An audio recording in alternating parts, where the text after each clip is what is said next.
Hey guys, tonight we begin an extraordinary journey into one of history's most captivating mysteries. Picture this. Somewhere in a quiet French cathedral sits what many call the world's first comic book, a 230-foot-long masterpiece that tells the story of kings, battles, and betrayal. But here's what will blow your mind. After nearly 1,000 years, we still don't know who actually created it.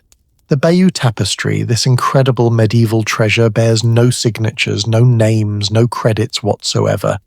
It's as if the most important storytellers of the 11th century simply vanished into thin air. But what if I told you that modern detective work has uncovered something absolutely stunning? What if the true creators weren't the powerful Norman lords we've always assumed, but rather a secret network of conquered English women who used needle and thread to encode their own version of history? Tonight, we're going to uncover their hidden story. So, before we dive into this incredible mystery together, I'd love for you to become part of our nighttime storytelling community. If you're feeling drawn into this tale already, go ahead and hit that subscribe button. It really helps me bring you more fascinating stories like this one. And hey, I'm genuinely curious. Are you listening from your cozy bedroom, maybe during a late-night scroll, or perhaps you're somewhere completely unexpected? Drop a comment and let me know where this story is finding you tonight. Now let's dim those lights, get comfortable, and step back nearly 1,000 years to uncover the truth behind one of medieval Europe's greatest secrets. Imagine walking into Bayeux Cathedral in northern France today. The stone walls hold centuries of whispered prayers, but in a special museum nearby lies something that would make any medieval person's jaw drop. A textile so extraordinary, so impossibly detailed, that it seems almost magical. Stretching longer than 2 football fields, the Bayeux Tapestry tells the story of 1066, when William the Conqueror changed English history forever. But calling it a tapestry is actually our first clue that there's more to this story than meets the eye. You see, this isn't technically a tapestry at all, it's an embroidery. Now I know that might sound like a boring detail, but trust me, it's absolutely crucial to our mystery. Tapestries are woven on looms, typically by men in medieval times. But embroidery? That was almost exclusively women's work. And not just any women. This level of skill required years of training, steady hands, and an artistic vision that could transform simple linen into living, breathing storytelling. The work itself is mind-boggling. We're talking about over 70 scenes featuring 626 human figures, 190 horses, 35 dogs, and more than 500 other animals and mythical creatures. Every single stitch was placed by hand, using woolen threads in 8 different colors. The level of detail is so precise that you can see individual chainmail links on Norman knights, facial expressions of dying soldiers, and even the intricate patterns on royal clothing. But here's where our mystery deepens. In medieval times, artists typically signed their work, especially on pieces commissioned by the wealthy and powerful. Churches recorded the names of their craftsmen. Monasteries kept detailed accounts of who created their manuscripts. Yet the Bayeux Tapestry, this monumental achievement that would have taken months or even years to complete, bears absolutely no identification of its creators. Think about that for a moment. If you spent 2 years of your life creating what would become one of the most famous artworks in human history, wouldn't you want some credit? Wouldn't you sign your name somewhere somehow? The silence is deafening, and it tells us something profound about who these creators really were. For centuries, historians assumed it was made by Norman women to celebrate William's victory. After all, the story clearly paints William as the hero and Harold as the oath-breaking villain. But recent scholarship has turned this assumption completely upside down. The more we examine the tapestry with modern forensic techniques, the more evidence points to something remarkable. This masterpiece was likely created by the very people it depicts as losers, the conquered Anglo-Saxon women of England. Consider the embroidery technique itself. The Bayeux Tapestry uses a method called laid and couched work that was distinctly English. Norman embroidery of the period looked completely different. In fact, English needlework was so renowned across medieval Europe that it had its own name, Opus Anglicanum, literally English work. Even the Vatican and French royal court specifically requested English embroidery because of its superior quality. But perhaps the most telling clue lies in the story itself. Yes, on the surface, it celebrates Norman victory. But look closer, and you'll notice something fascinating. The English King Harold is portrayed with remarkable dignity and complexity. He's not depicted as a cartoon villain, but as a tragic hero whose fate was sealed by circumstances beyond his control. The Norman knights, meanwhile, are sometimes shown behaving quite brutally. Not exactly the kind of propaganda you'd expect from the winners. There's also something intriguing about the timeline. The tapestry wasn't created immediately after the conquest in 1066. Archaeological and artistic evidence suggests it was made sometime between 1070 and 1080. Just enough time for the initial shock of conquest to settle, but while memories of pre-Norman England were still vivid and painful. Picture those first years after the conquest. Norman lords had taken over English estates, Norman clergy had replaced English bishops, and Norman French was becoming the language of power. But in the women's quarters, in the sewing circles, in the quiet spaces where needlework happened, the old language and old stories lived on. These women would have remembered the England that was, and they would have had very complex feelings about creating a work celebrating its destruction. Here's what makes this so compelling. Medieval women, especially noble women, were highly educated in what we might call soft diplomacy. They knew how to navigate power structures, how to say one thing while meaning another, how to survive in a world where direct confrontation could be deadly. Embroidery gave them a perfect medium for this kind of subtle communication. The more we study the Bayeux Tapestry, the more it resembles a work created by people who understood both sides of the story intimately, who could tell the Norman version convincingly enough to satisfy their conquerors, while embedding details that spoke to their own experience and values. This isn't just academic speculation. Modern technology has allowed us to analyze individual stitches, thread compositions, and working patterns in ways that would have been impossible just decades ago. X-ray analysis, digital microscopy, and even DNA testing of organic materials have revealed fascinating patterns about how this work was created and by whom.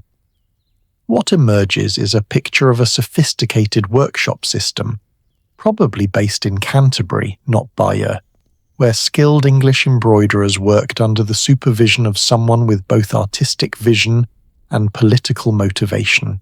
Someone who understood that sometimes the most powerful resistance doesn't come through swords and shields, but through needles and thread, through stories told in ways that future generations might finally understand.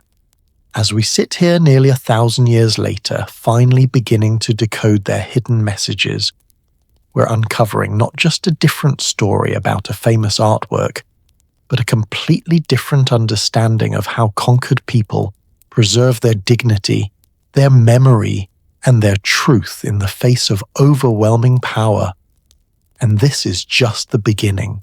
Because once we start looking at the Bayeux Tapestry as a work of resistance rather than celebration, once we begin to see it through the eyes of the women who likely created it, every scene takes on new meaning. Every color choice becomes significant. Every facial expression tells a deeper story. The mystery of who created this masterpiece is really a mystery about power, memory, and the quiet ways that ordinary people, especially women, have always found to tell their truth, even when the world doesn't want to listen.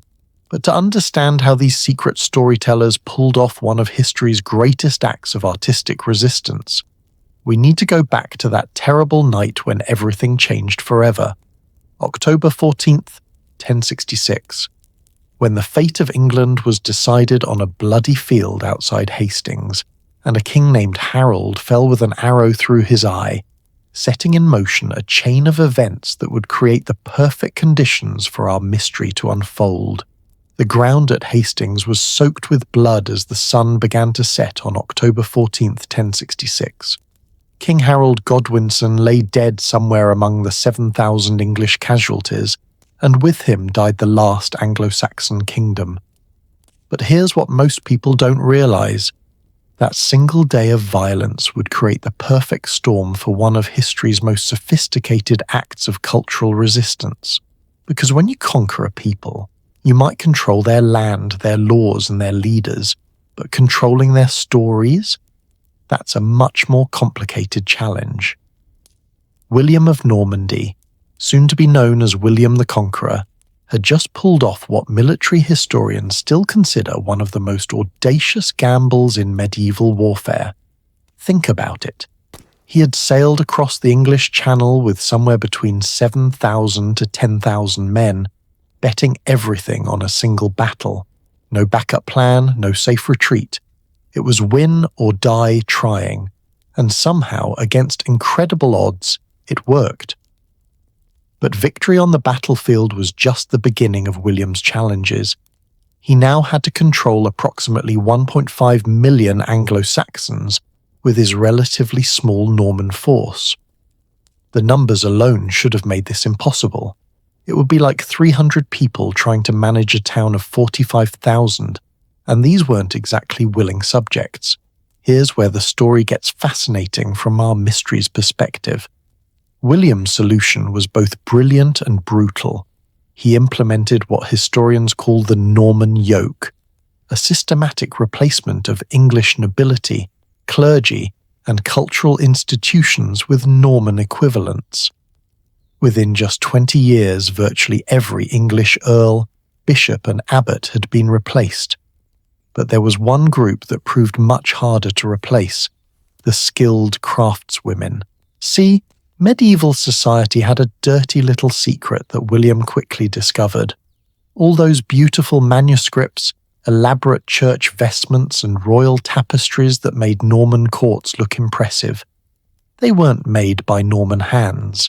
English women, particularly those in convents and noble households, had developed needlework skills so advanced that they were literally irreplaceable. Even the Pope's vestments were often made by English embroiderers. This created an absolutely fascinating power dynamic. William needed these women's skills to maintain the visual symbols of authority that medieval rulers depended on. But these same women had just watched their entire world get turned upside down. Their kings were dead, their language was being suppressed, their customs were being outlawed. Can you imagine the emotional complexity of being asked to create beautiful things for the people who had destroyed your life? The Norman chroniclers of the time paint a picture of smooth transition and willing submission, but archaeological evidence tells a very different story. Excavations across England reveal a pattern of burned manor houses, abandoned villages, and hasty burials that suggest the conquest was far more traumatic and violent than official histories admitted. The Domesday Book, compiled in 1086, shows that land values across England had dropped by an average of 30% since the conquest, a sign of widespread destruction and population displacement. Now, put yourself in the position of an English noblewoman in 1070. Maybe you're someone like Githa, the mother of the dead King Harold, who watched 3 of her sons die at Hastings. Or perhaps you're like Aldgith, Harold's widow, who saw her children declared illegitimate and her lands confiscated. You've lost everything, but you still possess something valuable, skills that the new Norman lords desperately need. This is where the political genius of our mystery comes into focus. These women found themselves in a unique position. They had access to Norman courts through their craft skills. They understood both English and Norman perspectives on recent events, and they had the artistic ability to encode complex messages in ways that would be invisible to their new rulers. But here's the most crucial detail that makes the Bayeux Tapestry so extraordinary: timing. The work wasn't commissioned immediately after Hastings. Most scholars now agree it was created sometime between 1070 and 1080, just enough time for the initial chaos of conquest to settle. But while the trauma was still raw and vivid, this timing is absolutely critical because it coincides with what historians call the harrying of the North, William's brutal campaign to crush English resistance between 1069 and 1070. Contemporary chroniclers, even Norman ones, described this campaign as so savage that it left large areas of northern England uninhabitable for generations. The Anglo-Saxon Chronicle records that people were reduced to cannibalism and that entire regions remained wasteland for decades. Imagine being an English woman witnessing these events while simultaneously being asked to create a work celebrating Norman victory. The psychological tension must have been unbearable, but it also created a perfect opportunity for what we might call artistic resistance. They could appear to be loyally serving their new masters while actually preserving their own version of events for future generations. The genius lies in the execution. On the surface, the Bayeux Tapestry tells exactly the story William wanted told. Harold breaks his oath to William. William is justified in his invasion. God supports the Norman cause, and Harold's death is divine punishment for oath-breaking. Any Norman lord glancing at the work would see their preferred narrative confirmed. But look more carefully, the way a woman from an English sewing circle would look, and you see something completely different. Harold is portrayed with dignity and complexity. His death is shown as genuinely tragic, not as deserved punishment. The Norman knights, while victorious, are sometimes depicted engaging in rather unseemly behaviour. Most tellingly, the English soldiers are shown fighting with remarkable courage and skill, making their defeat seem like tragic misfortune rather than moral failing. There's also something deeply subversive about the medium itself. Embroidery was considered women's work, important for practical and decorative purposes, but not taken seriously as a form of political communication by male Norman leaders. It was the perfect stealth medium for encoding alternative narratives. Think about how revolutionary this was. In an age when most people couldn't read, when history was written exclusively by male clerics and nobles, when the official story was the only story most people ever heard, a group of women found a way to preserve their own account of events. They created what may be the first example of what we'd now call people's history, the story told from the perspective of the conquered rather than the conquerors. The technical execution supports this theory beautifully. Recent analysis has revealed that different sections of the tapestry were worked by different hands, suggesting a workshop system where multiple embroiderers contributed to the overall design. This fits perfectly with how English convents and noble households organized their needlework. Collaborative efforts where older, more experienced women would train younger ones while working on major projects. But perhaps the most compelling evidence comes from studying what isn't in the tapestry. Norman chronicles of the period are full of religious justification for the conquest. Lengthy discussions of Harold's supposed oath-breaking, divine signs supporting William's cause, and moral arguments for why God favoured the Normans. The Bayeux Tapestry, while including some of these elements, treats them much more lightly. Instead, it focuses on human drama, individual courage, and the tragedy of war itself. This is exactly what you'd expect from creators who had lived through the conquest from the English side. They couldn't openly contradict Norman claims without risking their lives, but they could emphasize aspects of the story that highlighted English dignity and Norman brutality. They could make Harold's death feel tragic rather than deserved. They could show English soldiers fighting bravely rather than cowardly. They could, in subtle but unmistakable ways, preserve their own truth. And here's perhaps the most amazing part. It worked.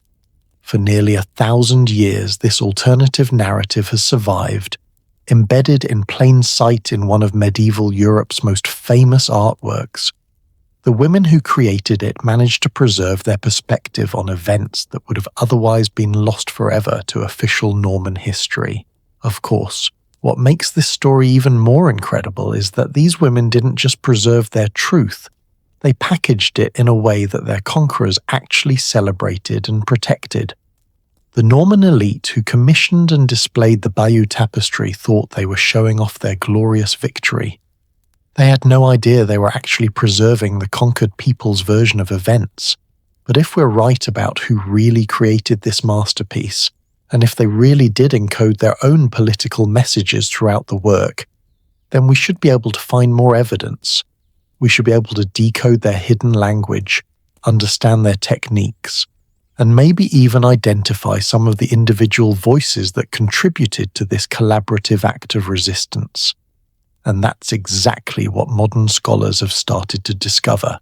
Because when you know what to look for, when you understand medieval women's embroidery as a form of coded communication rather than just decoration, the Bayeux Tapestry reveals layers of meaning that have been hiding in plain sight for nearly 10 centuries. The question is, are you ready to learn how to read their secret language? What if I told you that everything you thought you knew about the Bayeux Tapestry is wrong? That this isn't actually a tapestry at all, and that single misunderstanding has been hiding the most important clue about its true creators for nearly 1,000 years. Sometimes the biggest revelations come from the smallest details, and in this case, one mistaken word has been protecting a secret that would have gotten its creators executed if discovered. Let's start with something that sounds almost silly but is absolutely crucial: the name. We call it the Bayeux Tapestry, but technically it's not a tapestry at all. It's an embroidery. Now, I know what you're thinking.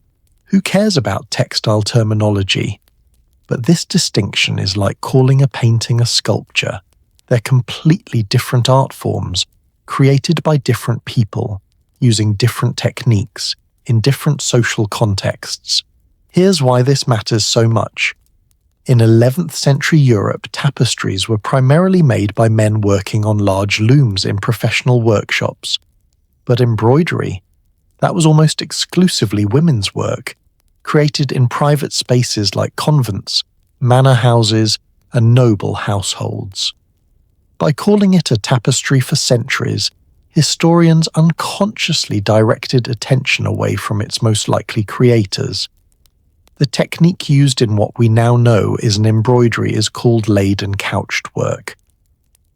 Imagine laying down long threads of coloured wool and then securing them with tiny stitches of linen thread. It's incredibly labour-intensive. Each figure, each horse, each building required thousands of individual stitches. But here's the fascinating part. This specific technique was so distinctly English that it had become famous across medieval Europe. English embroidery in the 11th century was legendary. It was called opus Anglicanum, literally English work, and it was so prized that royal courts across Europe specifically requested English embroiderers for their most important projects. The Byzantine emperor had English-made vestments. The Pope wore English embroidery. Even French nobles, who generally considered themselves superior to the English in all things, admitted that English needlework was unmatched. But here's where our detective story gets really interesting. Norman embroidery from the same period looked completely different. Norman needleworkers used different stitches, different colour palettes, and different compositional styles. If Norman women had created the Bayeux Tapestry, we'd expect to see Norman techniques, not English ones. Think about what this means. The conquerors supposedly commissioned a work to celebrate their victory, but it was created using techniques that were distinctly characteristic of the conquered people. It's like commissioning a victory song and having it performed in your enemy's traditional musical style. Why would you do that unless you had no choice? This brings us to one of the most overlooked aspects of medieval conquest, the practical problem of skilled labour. William might have been able to replace English nobles and bishops relatively easily. After all, political positions can be filled by anyone with the right connections. But replacing skilled craftspeople, that's a completely different challenge. Medieval society was built on specialized knowledge passed down through generations. English embroiderers didn't just know how to make pretty stitches, they understood complex color theory. They knew how to prepare threads for longevity. They could plan compositions that would remain stable across huge lengths of fabric. This wasn't knowledge you could simply transfer to Norman women overnight. Here's a detail that most people miss. The Bayeux embroidery uses 8 different colors of wool thread, but these aren't random choices. Each color had to be created using specific dyes, many of which required knowledge of local plants and minerals. The deep blue came from woad, which grew particularly well in certain English regions. The brilliant red required madder root, processed in a specific way that English dyers had perfected. Even the brown threads show evidence of being dyed with oak gall, using techniques that were regional specialties. This presents a fascinating paradox. If Norman patrons truly commissioned this work, why didn't they insist on Norman techniques, Norman colours, Norman compositional styles? Why create their victory monument using the artistic language of the people they'd just conquered? The answer becomes clear when you consider this from a practical perspective. The Normans needed this kind of high-quality embroidery for political and religious purposes. Medieval power was largely visual. You demonstrated your authority through magnificent clothing, elaborate church decorations, and impressive wall hangings. But they simply didn't have access to craftspeople who could produce work at this level. So they had to rely on English embroiderers. But here's where the story gets truly fascinating. Relying on conquered craftspeople for your propaganda creates a very dangerous situation. You're essentially handing over control of your narrative to people who have every reason to hate you. Now, imagine you're an English embroiderer in this situation. You've been commissioned to create a work celebrating the destruction of your world. Your family's lands have been confiscated, your language is being suppressed, your culture is being systematically erased. But you have skills that your conquerors need, which gives you a tiny sliver of power. What do you do with that power? This is where the medieval mind was far more sophisticated than we often give it credit for.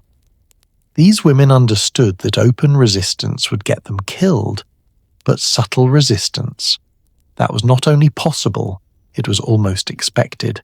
Medieval society was built on layers of meaning, coded communication, and symbolic gestures that could be interpreted multiple ways depending on your perspective. The embroidery medium itself was perfect for this kind of communication.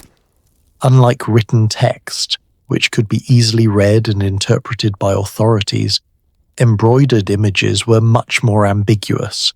A facial expression could be read as noble or arrogant depending on your viewpoint.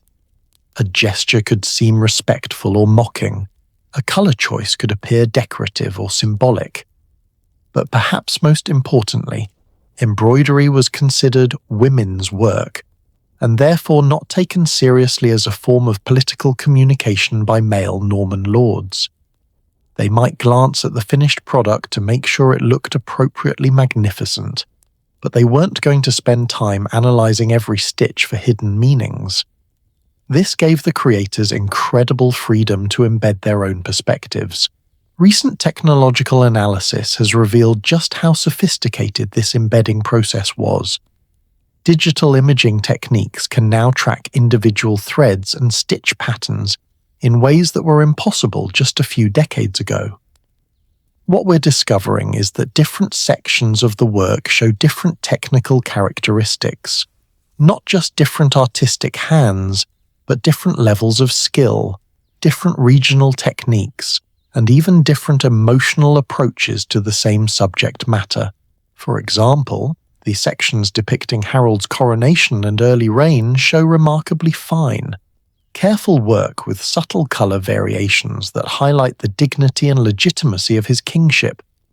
But the sections showing Norman preparations for invasion use bolder, more aggressive stitching techniques that seem to emphasise the violence and disruption of William's approach.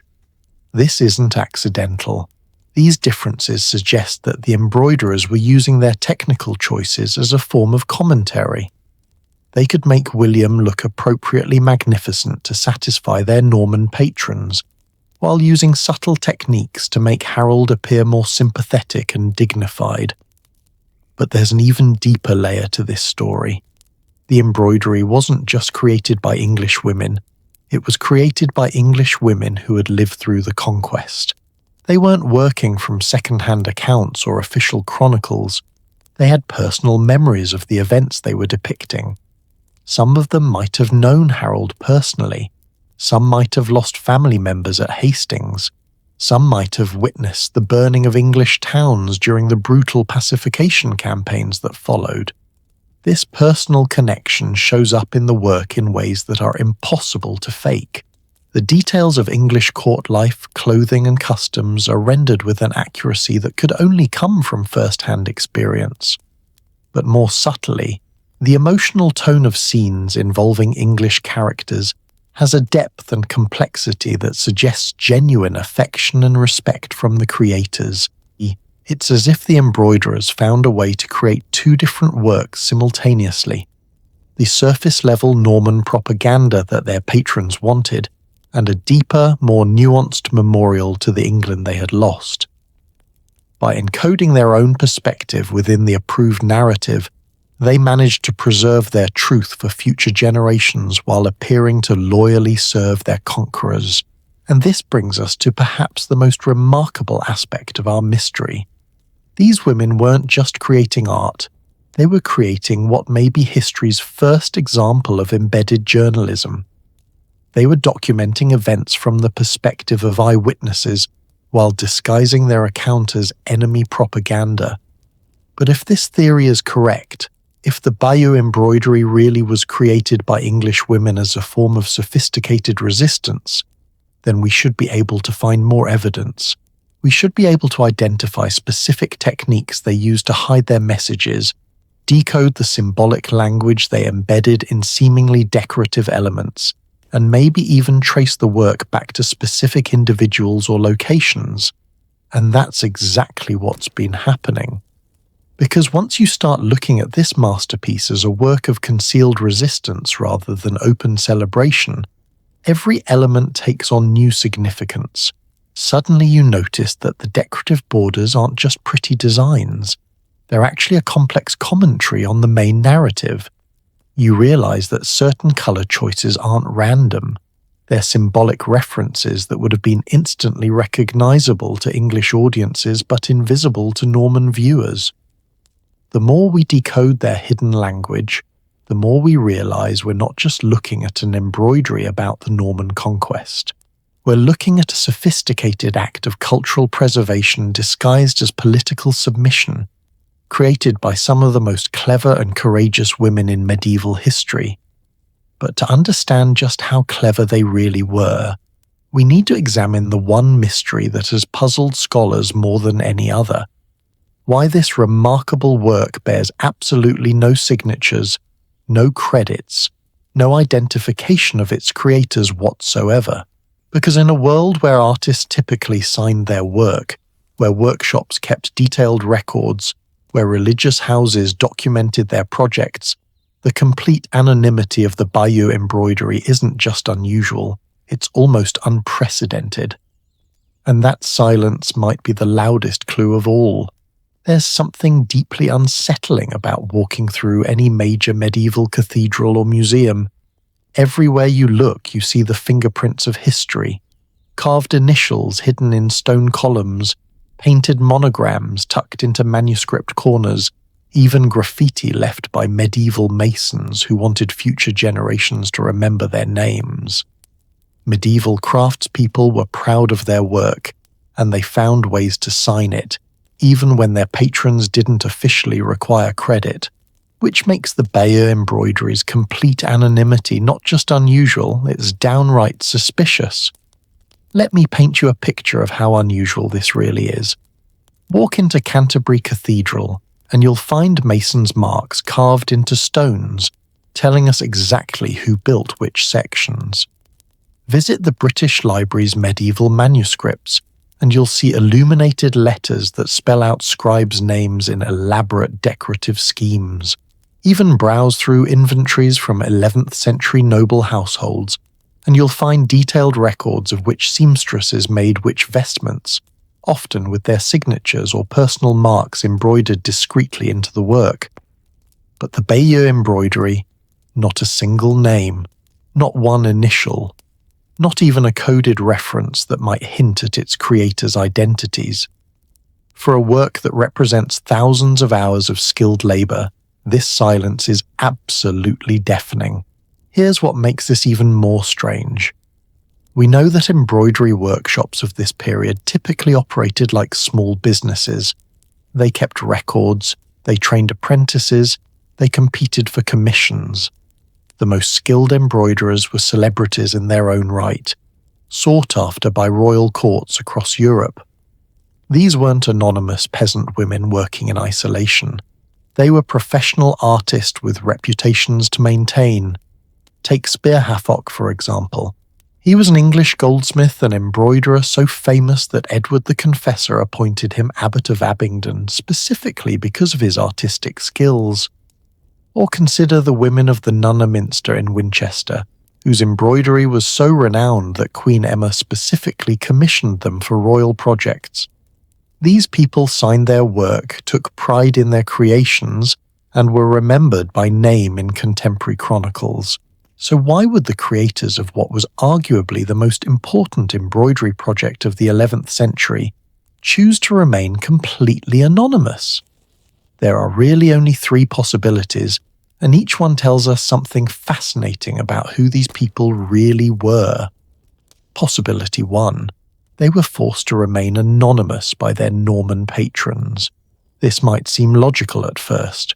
Maybe William's court wanted to take credit for the work themselves, or maybe they considered the individual craftspeople irrelevant to the project's political purpose. But this doesn't match what we know about Norman patronage practices. Norman nobles typically loved to showcase the famous artists they could afford to commission. Having your project created by renowned embroiderers was a status symbol, not something you'd want to hide. Possibility 2. The creators chose anonymity for their own protection. Now this is much more interesting. What if signing their names would have put them in danger? What if their identity would have revealed something about the work that they needed to keep hidden? And possibility 3, the one that's becoming more convincing as we dig deeper into this mystery. What if the creators weren't the people everyone assumed they were? What if the real makers of this masterpiece were people who technically shouldn't have had access to this kind of commission at all? To understand why this matters, you need to know how medieval art commissioning actually worked. It wasn't like ordering something from Amazon. Major projects like this required extensive negotiations between patrons and artists, detailed contracts specifying materials and timelines, and often substantial upfront payments. The whole process was designed to ensure accountability. Both parties needed to know exactly who they were dealing with. But here's where our mystery gets really intriguing. Recent analysis of historical records from the period has revealed something remarkable. There's no documentary evidence of any major embroidery commission matching the scale and timeline of the Bayeux project. No contracts, no payment records, no correspondence between Norman patrons and embroidery workshops. It's as if this massive undertaking happened completely outside the normal economic and social structures of medieval art production. Think about what this means. Either the most important embroidery project of the medieval period was commissioned and completed without leaving any paper trail whatsoever, which would be virtually impossible, or it wasn't actually commissioned through normal channels at all. What if, instead of being an official Norman propaganda project, the Bayeux Embroidery started as something completely different? What if it began as a private memorial project by English women and only later was appropriated by Norman patrons who recognized its propaganda value? This theory explains so many puzzles about the work. It explains the anonymous creators. English women working on a private project wouldn't have wanted their names associated with what could be seen as seditious activity. It explains the mixture of Norman propaganda and English sympathy in the narrative, because the original concept would have been English memorial, later adapted to satisfy Norman requirements. And it explains the complete lack of commissioning records, because there wasn't an official commission to document. But it raises an even more fascinating question. How would a group of English women have gotten access to the materials and workspace needed for such an enormous project? The Bayeux Embroidery required hundreds of yards of high-quality linen, enormous quantities of expensive wool thread, and a workspace large enough to manage a 230-foot-long textile. This wasn't something you could create in your kitchen. The answer might lie in an institution that most people don't think about when they imagine medieval art production: the English convents. Before the Norman Conquest, English religious houses for women weren't just places of prayer. They were sophisticated economic and cultural centres. These convents owned vast properties, managed complex financial operations, and maintained workshops that produced some of the finest art and crafts in medieval Europe. Convents also had something else crucial for our story: a degree of autonomy that was unusual for women in medieval society. Abbesses were often from noble families. They corresponded directly with kings and bishops, and they had the authority to initiate major projects without asking permission from male relatives or overlords. If any women in 11th century England had the resources and independence to undertake a project like the Bayeux Embroidery, it would have been the women of the great convents. Here's where the plot thickens even more. In the decades following the Norman Conquest, many English convents were disbanded, their lands confiscated, their libraries scattered. The official reason was usually reform or consolidation, but the practical effect was to eliminate institutions that had served as centres of English cultural identity and resistance. What if some of these convents, knowing their time was limited, decided to create a lasting memorial to the England they were about to lose? What if the Bayeux Embroidery began as a covert project by English nuns who wanted to preserve their version of recent events before their communities were destroyed? This would explain so much about the work's character. It would explain why the embroidery shows such intimate knowledge of English court customs and such genuine affection for Harold and his supporters. It would explain why the technical execution is so consistently high. Convent workshops had access to the best materials and the most skilled embroiderers, and it would explain why the creators remained anonymous. Nuns working on an unauthorized project celebrating a dead English king would have had every reason to hide their identities, but perhaps most importantly, it would explain how the work eventually came into Norman hands. When English convents were dissolved, their properties were typically transferred to Norman institutions. A completed embroidery found among a convent's possessions might easily have been repurposed as Norman propaganda, especially if its new owners didn't fully understand the subtle ways its creators had embedded their own perspective within the surface narrative. Imagine the irony. English nuns create a memorial to their conquered king, intending it as a private act of remembrance and resistance. Norman lords discover the finished work, recognize its magnificent craftsmanship and useful narrative, and begin displaying it as proof of their righteous victory. The very people the embroidery was meant to commemorate are forgotten, while their conquerors take credit for preserving their story. This scenario would make the Bayeux embroidery not just a work of art, but a perfect symbol of cultural conquest and resistance. Its anonymous creators managed to preserve their truth by disguising it as their enemies' propaganda. They created a work that appeared to celebrate Norman victory, while actually memorializing English dignity and resistance. But if this theory is correct, we should be able to find more evidence. We should be able to trace connections between the embroidery and specific English convents, identify techniques or materials that point to particular regions or workshops, and maybe even decode messages that were meant for English eyes, but invisible to Norman viewers. And that's exactly what researchers have started to discover. Because once you begin looking at the Bayeux embroidery as a work created by English women for English audiences, rather than by Norman patrons for Norman propaganda, you start to notice details that have been hiding in plain sight for centuries. Details that reveal not just who made this masterpiece, but where they made it, and most importantly, what they were really trying to tell us. The trail of evidence leads to one of medieval England's most important religious and cultural centres, a place where English and Norman cultures collided in ways that created the perfect conditions for our mystery to unfold.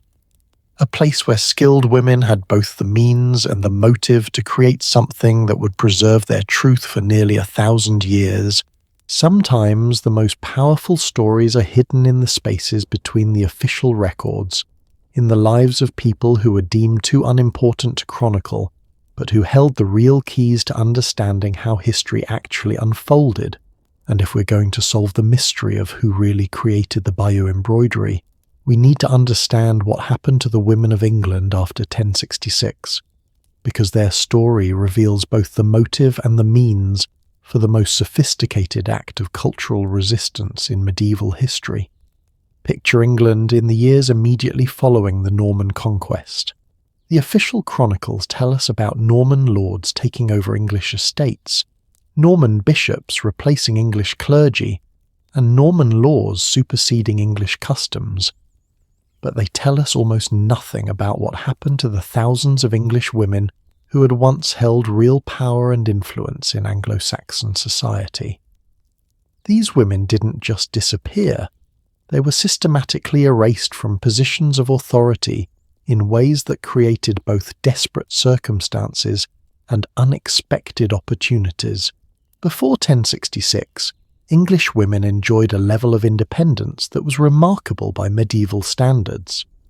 Anglo-Saxon law allowed women to own property independently, inherit land in their own names, and even initiate divorce proceedings under certain circumstances. Abbesses controlled vast monastic estates and corresponded directly with kings. Noble women could hold court, make legal judgments, and commission major artistic projects without requiring male permission or oversight. But Norman law was dramatically different. Under the Norman system, women's legal rights were severely restricted. Property that English women had owned independently was transferred to their husbands or male relatives. Convents that had operated as autonomous institutions were placed under the authority of Norman abbots. Women who had once been power brokers in their own right became essentially invisible in the new legal and political order. Yet here's the fascinating contradiction at the heart of our mystery. While Norman law was dismantling English women's official power, Norman society desperately needed English women's skills. Because medieval power wasn't just about military force and legal authority, it was also about visual symbols, ceremonial objects, and artistic displays that demonstrated legitimacy and sophistication. And in 11th century Europe, the most skilled creators of these crucial status symbols were English women. English embroidery had a reputation that stretched across medieval Europe. It was called opus Anglicanum, literally English work, and it was so highly prized that royal courts from Byzantium to Spain specifically requested English needlewomen for their most important commissions. Even the Pope's vestments were often created by English embroiderers, whose skills were considered unmatched anywhere in the Christian world. This created a remarkable situation. Norman conquerors had systematically stripped English women of their political and legal power, but they still needed those same women's artistic expertise to maintain the visual symbols of authority that medieval rule depended on. English women found themselves in the position of being both oppressed and indispensable, a combination that, as we'll see, created perfect conditions for subtle but sophisticated resistance. Take someone like Edith of Wessex, the widow of Edward the Confessor and sister of the dead King Harold. By all rights, Edith should have been one of the most dangerous people in post-conquest England. She was intimately connected to the old royal family, she possessed detailed knowledge of court politics and customs, and she commanded personal loyalty from many English nobles who had survived the conquest. But instead of executing or exiling her, William the Conqueror made a calculated decision. He allowed Edith to retain some of her properties, and more importantly to maintain a household that included many of her pre-conquest attendants. Why would he take such a risk? Because Edith possessed something that no Norman woman could replicate: comprehensive knowledge of English court culture, artistic traditions, and the symbolic languages that gave medieval power its visual authority. Think about the psychological complexity of Edith's situation. She's living under the protection of the man who killed her brother, watching Norman chroniclers rewrite recent history in ways that painted Harold as a villainous oath-breaker. She has intimate, personal knowledge of what really happened, but speaking the truth openly would likely cost her life. At the same time, she possesses skills and knowledge that her conquerors need, giving her a small but potentially crucial degree of leverage. Edith wasn't alone in this position. Across England, women who had lost their political status still retained their artistic skills and cultural knowledge. Some had been incorporated into Norman households as essentially skilled servants. Others had found ways to maintain small independent workshops. Many had connections to religious institutions that provided some protection from the worst effects of political upheaval. These women formed an informal network that stretched across conquered England. They shared techniques and materials, they trained each other's daughters and apprentices, and most importantly, they shared stories. They remembered the England that had existed before 1066, and they had very complicated feelings about the official version of events that Norman authorities were promoting. The scale of this network becomes apparent when you consider the evidence that different sections of the Bayeux embroidery were worked by different hands, women with varying skill levels, different regional techniques, and different artistic personalities. But what's remarkable is how well coordinated their efforts were. This wasn't random craft women working in isolation. This was a carefully organized workshop system led by someone with serious project management capabilities. Recent technical analysis has revealed that the embroidery shows evidence of what textile experts call teaching stitches, places where more experienced embroiderers clearly guided the work of apprentices or less skilled contributors. This suggests the project wasn't just about creating a single masterpiece, but also about preserving and transmitting distinctly English artistic traditions to a new generation. Think about what this means. These women weren't just creating art. They were running an underground educational system. They were ensuring that English techniques, English symbolic languages, and English perspectives on recent events would survive the cultural suppression that followed the conquest. They were training young women in skills that connected them to their pre-Norman heritage, while appearing to simply fulfill traditional gender expectations. But the most remarkable aspect of their situation was how it gave them cover for political expression. Embroidery was not only accepted women's work, it was expected. Noble and religious women were supposed to spend significant time creating elaborate needlework for ceremonial, religious, and decorative purposes. This meant they had legitimate access to materials, workspace, and collaborative networks without arousing suspicion. More importantly, embroidery was considered harmless by Norman authorities. Unlike writing, which was viewed as potentially dangerous and heavily regulated, needlework was seen as naturally feminine and safely removed from serious political discourse. This perception created perfect cover for women who wanted to engage in sophisticated political communication while appearing to fulfill traditional domestic roles. The emotional stakes were enormous for these women. They had watched their entire world get turned upside down. Their kings were dead, their laws were being rewritten, their customs were being suppressed, but they also understood something profound about cultural survival. Sometimes the most effective resistance doesn't happen on battlefields, but in the quiet spaces where people preserve memory, maintain traditions, and find ways to pass their truth to future generations. This is where the genius of their strategy becomes clear. They could create works that appeared to serve Norman interests while actually preserving English perspectives. They could train the next generation of craftswomen while appearing to engage in harmless domestic activity. They could maintain networks of communication and collaboration while seeming to fulfill expected gender roles. And they could do all of this while gradually building towards something extraordinary. A masterpiece that would preserve their version of recent events in a form so beautiful and apparently supportive of Norman claims that their conquerors would actually protect and display it, never realizing they were showcasing English cultural resistance. But to understand how they pulled this off, and where they found the resources and workspace for such an ambitious project, we need to follow the trail of evidence to a specific location, one of medieval England's most important centres of learning and culture, where English and Norman interests intersected in ways that created perfect conditions for our mystery to unfold. Every great detective story has that moment when seemingly random clues suddenly click into place, revealing a pattern that was hiding in plain sight all along.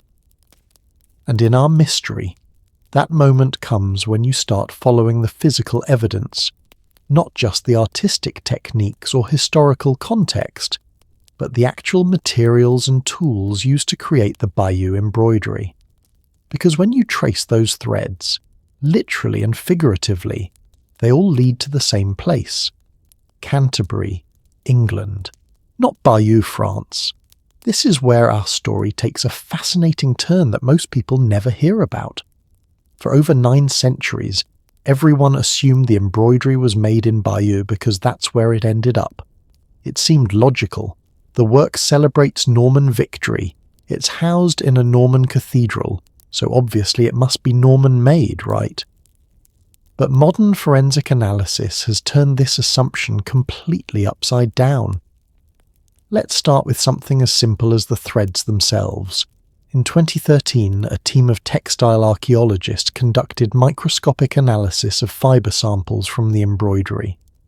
What they discovered was remarkable. The wool threads show characteristics consistent with sheep breeds that were common in southeastern England, particularly Kent, but virtually unknown in 11th century Normandy. The linen foundation fabric shows weaving patterns typical of English production, using techniques that wouldn't appear in Norman textiles for another century. But here's where it gets really interesting. The dyes used to colour these threads tell an even more specific story. Remember those 8 vibrant colours we talked about earlier? Chemical analysis reveals that they were created using plant materials that grew primarily in the Canterbury region. The brilliant blue came from woad processed using techniques specific to Kentish dyers. The deep red used madder root from plants that thrived in the chalk soils around Canterbury, Even the golden yellow threads show traces of weld that was harvested from fields within a 50-mile radius of the cathedral city. Think about what this means. We're not talking about materials that could have been imported or traded. We're talking about processed dyes that would have been created by local craftspeople using local knowledge of local plants. This embroidery wasn't just designed in England. It was literally grown from English soil. But the Canterbury connection goes much deeper than just materials.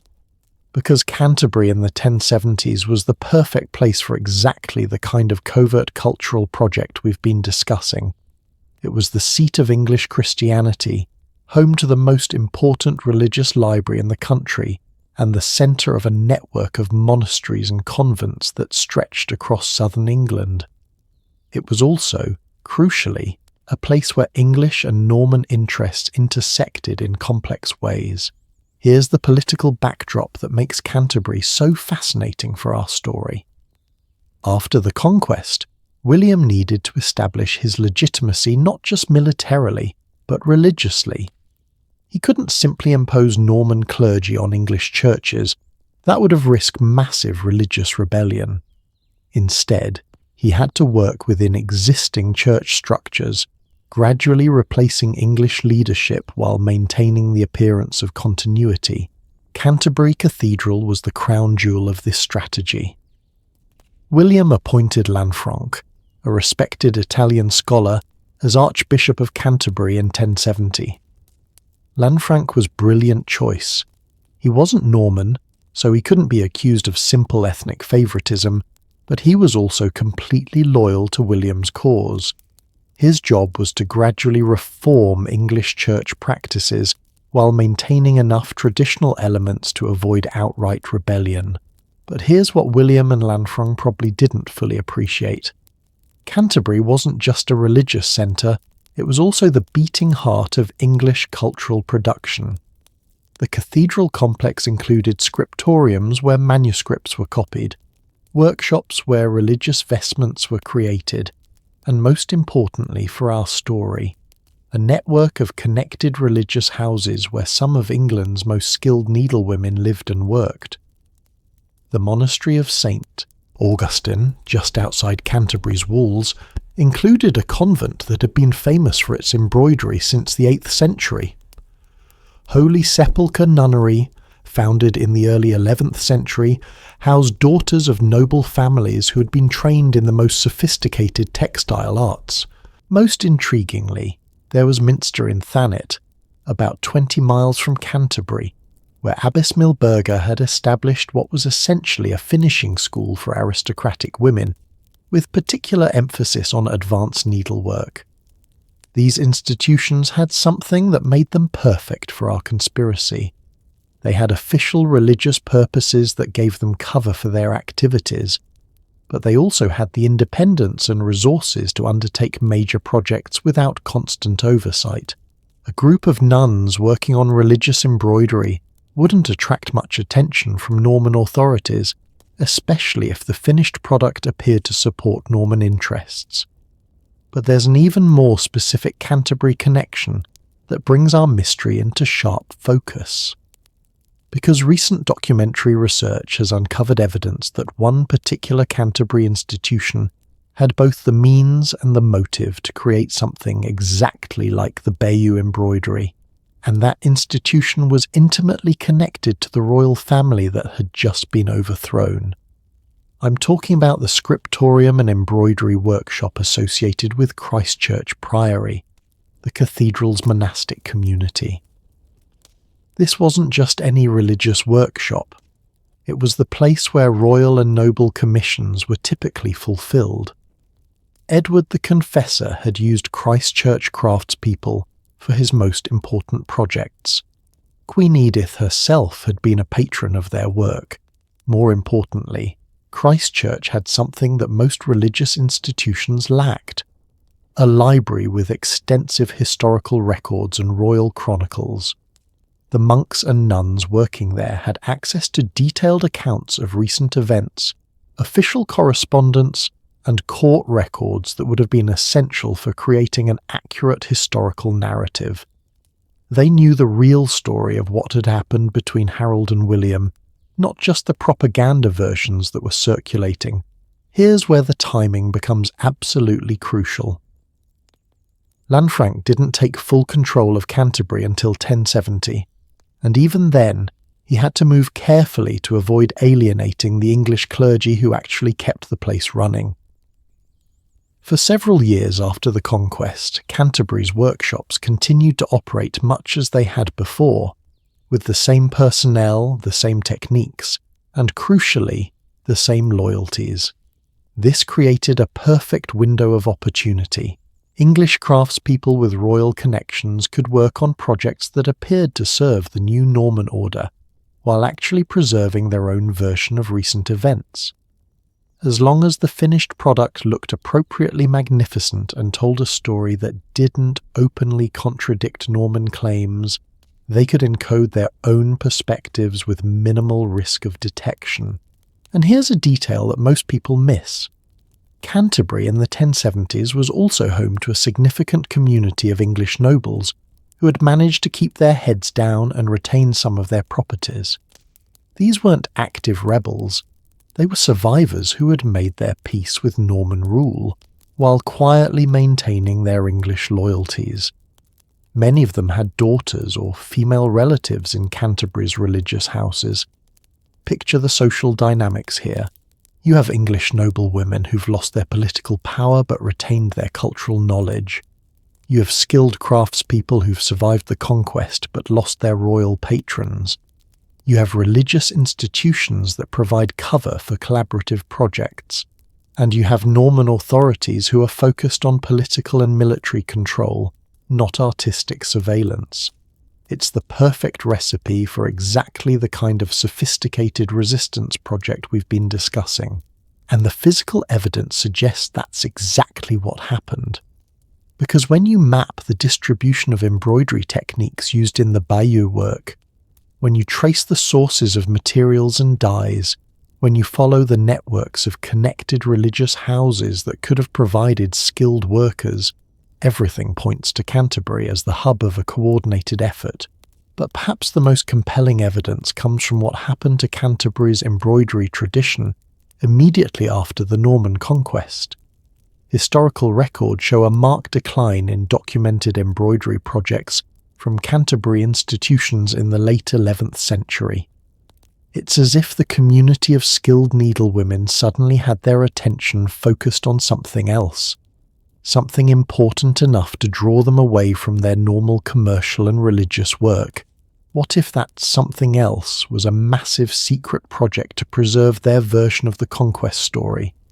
What if the apparent decline in Canterbury embroidery wasn't actually a decline at all, but rather a redirection of resources toward a single, monumentally important undertaking? This theory explains so many puzzles about the Bayeux embroidery. It explains the English techniques and materials. It explains the intimate knowledge of English court culture. It explains the complex mixture of Norman propaganda and English sympathy in the narrative. And it explains how such a massive project could have been completed without leaving any official records, because it was never officially commissioned by Norman authorities at all. Instead, it was a Canterbury production from start to finish, created by English hands using English skills to preserve English memories, then somehow transferred into Norman possession, where it was repurposed as conquest propaganda. The question is, how did that transfer happen? And more importantly, what messages did these Canterbury craftswomen embed in their work that they hoped future generations might someday decode? Because if we're right about Canterbury being the true birthplace of this masterpiece, then we need to look at the embroidery not as Norman propaganda, but as English cultural resistance disguised as Norman propaganda. And once you start looking at it that way, you begin to notice things that the Norman patrons who eventually displayed it probably never saw. Subtle messages encoded in what appears to be decorative elements, hidden commentary woven into seemingly innocent details, and most remarkably a completely different story told through the visual language that only English eyes would know how to read. When you can't speak freely, you learn to speak in code. And in the medieval world, where women had virtually no official voice in politics or public discourse, they developed something extraordinary, a sophisticated visual language that could communicate complex ideas while remaining completely invisible to male authorities. What we're about to explore will fundamentally change how you understand medieval art, because the women who created the Bayeux embroidery weren't just telling a story, they were speaking in a secret language that has been evolving for centuries. Picture a medieval sewing circle. To casual observers it looks peaceful enough, women quietly working on their needlework, chatting softly as they stitch. But if you understood what to look for, you'd realize you were witnessing something remarkable, a sophisticated form of political communication operating right under everyone's noses. These women had developed methods for encoding messages in their embroidery that were so subtle and systematic that they remained hidden for nearly 1,000 years. The foundation of this secret language was colour symbolism, but not the obvious kind that everyone recognized. Medieval audiences understood basic colour meanings: blue for divinity, red for power, gold for divine favour. But English women had developed layers of meaning within these basic categories that created opportunities for much more nuanced communication. Take the blues used in Harold's clothing throughout the embroidery. To Norman eyes, these would appear as appropriately royal colours, acknowledging Harold's kingly status. But the specific shades and combinations used were actually the precise blues that English tradition associated with martyrdom and righteous suffering. When combined with specific whites and golds in particular patterns, they created visual references that English audiences would immediately recognize as symbols of unjust persecution and divine sympathy for the wrongly treated. It's incredibly sophisticated coding. The same colours that satisfied Norman requirements for depicting royal dignity simultaneously communicated to English viewers that Harold was a righteous martyr whose suffering had divine witness. Same threads, same stitches, completely different messages depending on your cultural literacy. But colour was just the beginning of their secret language. These women also used what art historians call compositional rhetoric, the way figures and elements are positioned within scenes to create subliminal emotional responses and political arguments that work below the level of conscious awareness. Consider Harold's coronation scene. On the surface, it shows Harold being crowned by Archbishop Stigand, surrounded by nobles and clergy who appear to offer their support. Norman chroniclers had condemned this coronation as illegitimate because Stigand was considered unsuitable by Roman Church standards, so Norman viewers would see this scene as depicting Harold's first step toward his eventual downfall. But examine the visual composition more carefully. Harold is placed exactly in the centre of the scene, with perfectly balanced groups of supporters on either side. The architectural elements frame him in a way that creates what medieval art called a mandorla, an almond-shaped visual border that traditionally surrounded figures of sacred or divine importance. The positioning of hands, the flow of robes, even the angles of architectural elements all point toward Harold, creating visual lines that emphasize his legitimacy and the unanimous nature of support for his kingship. These weren't accidental artistic choices. Medieval embroiderers understood visual rhetoric as sophisticated tools for shaping how viewers felt about what they were seeing. By applying these techniques to Harold's coronation, they were making a subliminal argument for his legitimacy that bypassed rational analysis and worked directly on viewers' emotional responses. The genius of this approach was that Norman authorities wouldn't necessarily notice these compositional elements. Medieval nobles were trained to read the surface content of visual narratives: who was depicted, what actions were shown, what the basic story was.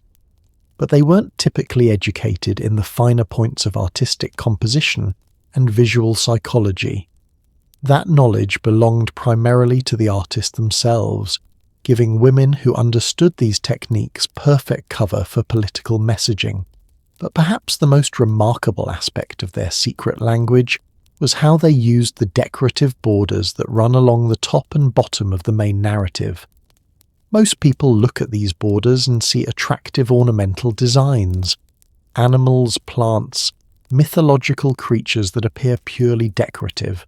But recent analysis has revealed that these border elements actually function as a running commentary on the main story, using symbolic references that would have been instantly recognizable to English audiences, but largely invisible to Norman viewers. In sections depicting Harold's final campaign, the upper border is filled with images of lions, the traditional symbol of English royal courage, being pursued and attacked by creatures that clearly represent Norman forces. In the lower border you'll find repeated images of the hart, or stag, Harold's personal heraldic symbol shown in various states of distress and flight. It's like a visual poem running parallel to the main narrative, offering emotional and symbolic commentary that completely changes how English audiences would have interpreted the events being depicted. What makes this so remarkable is that these border commentaries weren't random decorative choices. They were carefully planned components of the overall design, created by artists who understood that they could use these apparently ornamental spaces to embed messages that would be essentially invisible to anyone who didn't possess the cultural knowledge to decode them. Medieval English audiences would have been trained from childhood to read this kind of symbolic visual language. They would have instantly recognized the significance of specific animals, plants, and mythological references, understanding their political and emotional implications. But Norman viewers, coming from a different cultural tradition with different symbolic vocabularies, would see only attractive decorations that made the overall work look appropriately magnificent. The women creating this embroidery were essentially operating a medieval version of steganography, the art of hiding messages in plain sight. They found ways to embed their own truth within officially approved propaganda, using artistic techniques that were so sophisticated that their hidden messages remained undetectable for nearly a millennium. But there's an even deeper layer to their secret language that reveals just how advanced their understanding of visual communication really was. They used what we might call emotional direction, subtle artistic choices that guided viewers to feel specific emotions about characters and events, while appearing to maintain narrative neutrality. Watch how Harold's death is depicted, for example. Yes, the scene shows him falling with an arrow through his eye, which satisfies Norman requirements for depicting his defeat. But examine the artistic choices surrounding that central moment. Harold is shown maintaining noble posture even as he falls. His face expresses determination rather than fear. The English soldiers around him display grief and loyalty rather than cowardice or abandonment. The composition emphasizes the tragedy of his death rather than its justice. Compare this to how Norman casualties are depicted throughout the embroidery. Norman soldiers who fall in battle are shown as part of the general chaos of warfare, rather than as individual tragic losses. The artistic treatment implicitly suggests that Norman deaths are natural consequences of aggressive military action, while English deaths represent genuine losses worthy of mourning. This kind of emotional manipulation through visual detail requires extraordinary sophistication about human psychology and artistic technique. These women understood exactly how to use composition, colour, and symbolic reference to influence how viewers felt about what they were seeing, all while maintaining surface neutrality that kept their work safe from Norman censorship. The most ingenious aspect of their approach may have been how they used religious symbolism to encode political messages. Medieval audiences expected religious references in important artworks, and religious imagery was generally protected from political interference. This gave the embroidery's creators perfect cover for including symbolic elements that supported English interpretations of events while appearing to fulfill conventional religious expectations. Throughout the conquest sequences, religious symbols are subtly but systematically associated with English characters rather than Norman ones. English soldiers are shown praying before battle, while Norman forces are depicted in more secular terms. Harold's death, while clearly a defeat, includes visual elements that suggest martyrdom rather than deserved punishment. Even the way architectural elements like churches and crosses are positioned creates subliminal associations between English characters and divine favour. These religious encodings were incredibly subtle, and would have been almost impossible to detect without sophisticated understanding of medieval symbolic traditions. But for English audiences trained in reading these visual languages, they would have provided powerful emotional and spiritual support for interpreting the conquest as a temporary triumph of worldly power over divine justice. What we're looking at isn't just skilled needlework, it's evidence of a sophisticated communication system that allowed medieval women to engage in complex political discourse while appearing to fulfill traditional domestic roles. They created what may be history's first example of embedded media criticism, using their understanding of visual rhetoric to deconstruct Norman propaganda while appearing to support it. But the most remarkable aspect of their achievement was how they managed to encode all of these hidden messages while creating a work that Norman patrons found not just acceptable, but actually impressive enough to protect and display. They weren't just communicating with fellow English audiences, they were manipulating their Norman conquerors into becoming unwitting guardians of English cultural resistance. Their success required not just artistic skill, but also profound understanding of psychology, politics, and the long-term dynamics of cultural preservation. They understood that truth doesn't always need immediate victory. Sometimes it just needs to survive long enough for future generations to develop the sophistication necessary to recognize and appreciate what previous generations were trying to preserve, but to fully understand the audacity of what they accomplished. We need to examine how they used their secret language not just to preserve English perspectives, but to actively undermine the entire foundation of Norman legitimacy. Because hidden within their beautiful embroidery was something far more dangerous than just alternative historical interpretation. It was a systematic deconstruction of Norman propaganda that revealed the conquest for what it really was. Have you ever wondered what it would be like to hide a revolutionary message inside something that your enemies would actually want to display? To create something so cleverly disguised that your oppressors would proudly show it off, never realizing they were advertising your resistance? That's exactly what the women behind the Bayeux embroidery may have accomplished, and the evidence for their hidden rebellion is literally woven into every inch of this masterpiece. Let me take you on a journey through what might be the most sophisticated act of visual subversion in medieval history. Because once you know what to look for, the Bayeux embroidery reveals itself to be something far more dangerous than Norman propaganda. It's a resistance manifesto, carefully encoded in a language that only the conquered could fully understand. Start with something that seems innocent enough. The way animals are depicted throughout the work. Medieval audiences were trained to read animal symbolism as a form of political commentary. Every creature had meaning, and skilled artists could use these symbolic animals to make statements that would be instantly understood by their intended audience while remaining invisible to others.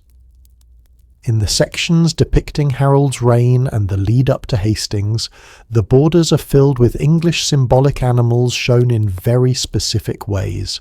Lions, the symbol of English royal courage, are depicted in poses of alert vigilance, as if watching for danger. Eagles, representing nobility and divine protection, are shown with their wings spread protectively over smaller creatures. Most tellingly, there are repeated images of boars, the symbol of Harold's own family, shown not in defeat, but in defiant fighting poses. But here's where it gets fascinating. As the narrative progresses toward the Norman invasion, these same symbolic animals begin to appear in different contexts. The lions are shown being stalked by wolves, a traditional symbol for foreign invaders. The eagles are depicted in flight, as if abandoning the field. And those defiant boars? They're shown standing their ground against overwhelming odds, fighting courageously even when surrounded. To Norman eyes, this progression would look like natural narrative development, showing how English resistance was overcome by Norman superiority. But English viewers, who understood the deeper symbolic language, this sequence told a completely different story. It showed English nobility maintaining their courage and virtue even in defeat, while characterizing the Norman victory as the triumph of predators over legitimate defenders. This isn't speculation.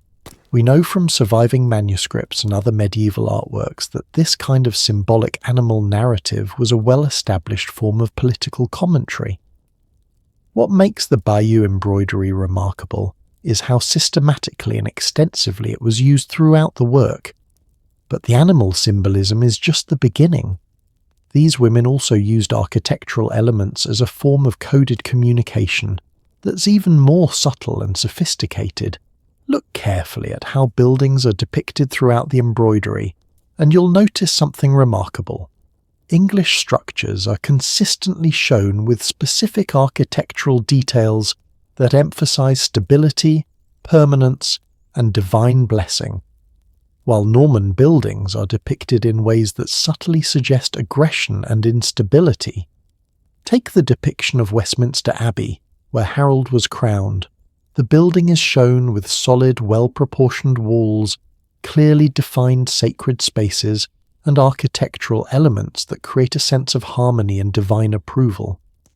The way the roof lines are drawn, the proportions of the windows, even the placement of decorative elements. Everything suggests a structure blessed by God and built to last.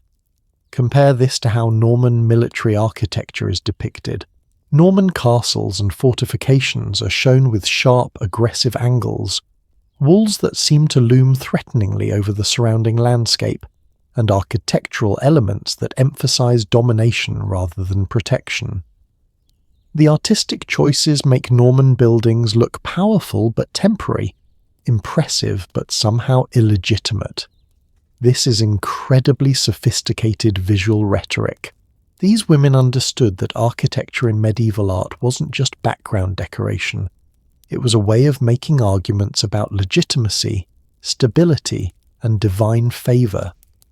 By depicting English religious architecture as harmonious and blessed, while showing Norman military architecture as aggressive and threatening, they were embedding a political argument that worked on a subliminal level.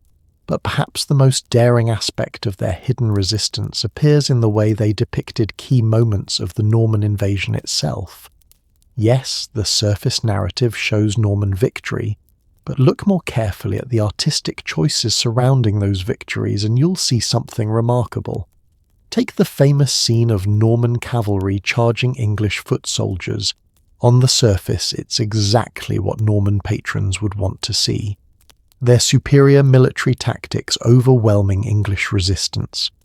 But examine the details more closely.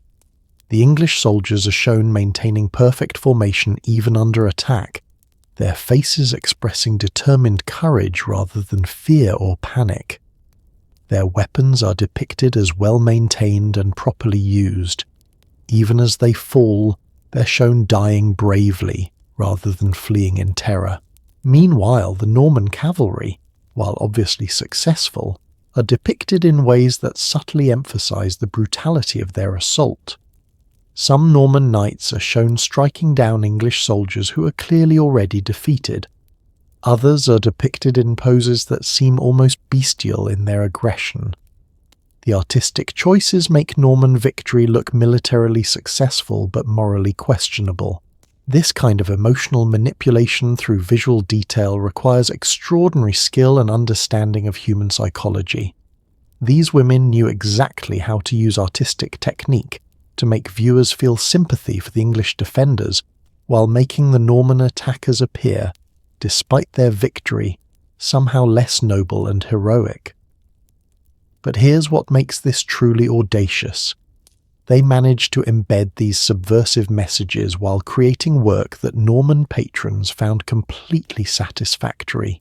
The surface narrative supported Norman claims about the righteousness of their cause and the legitimacy of their victory.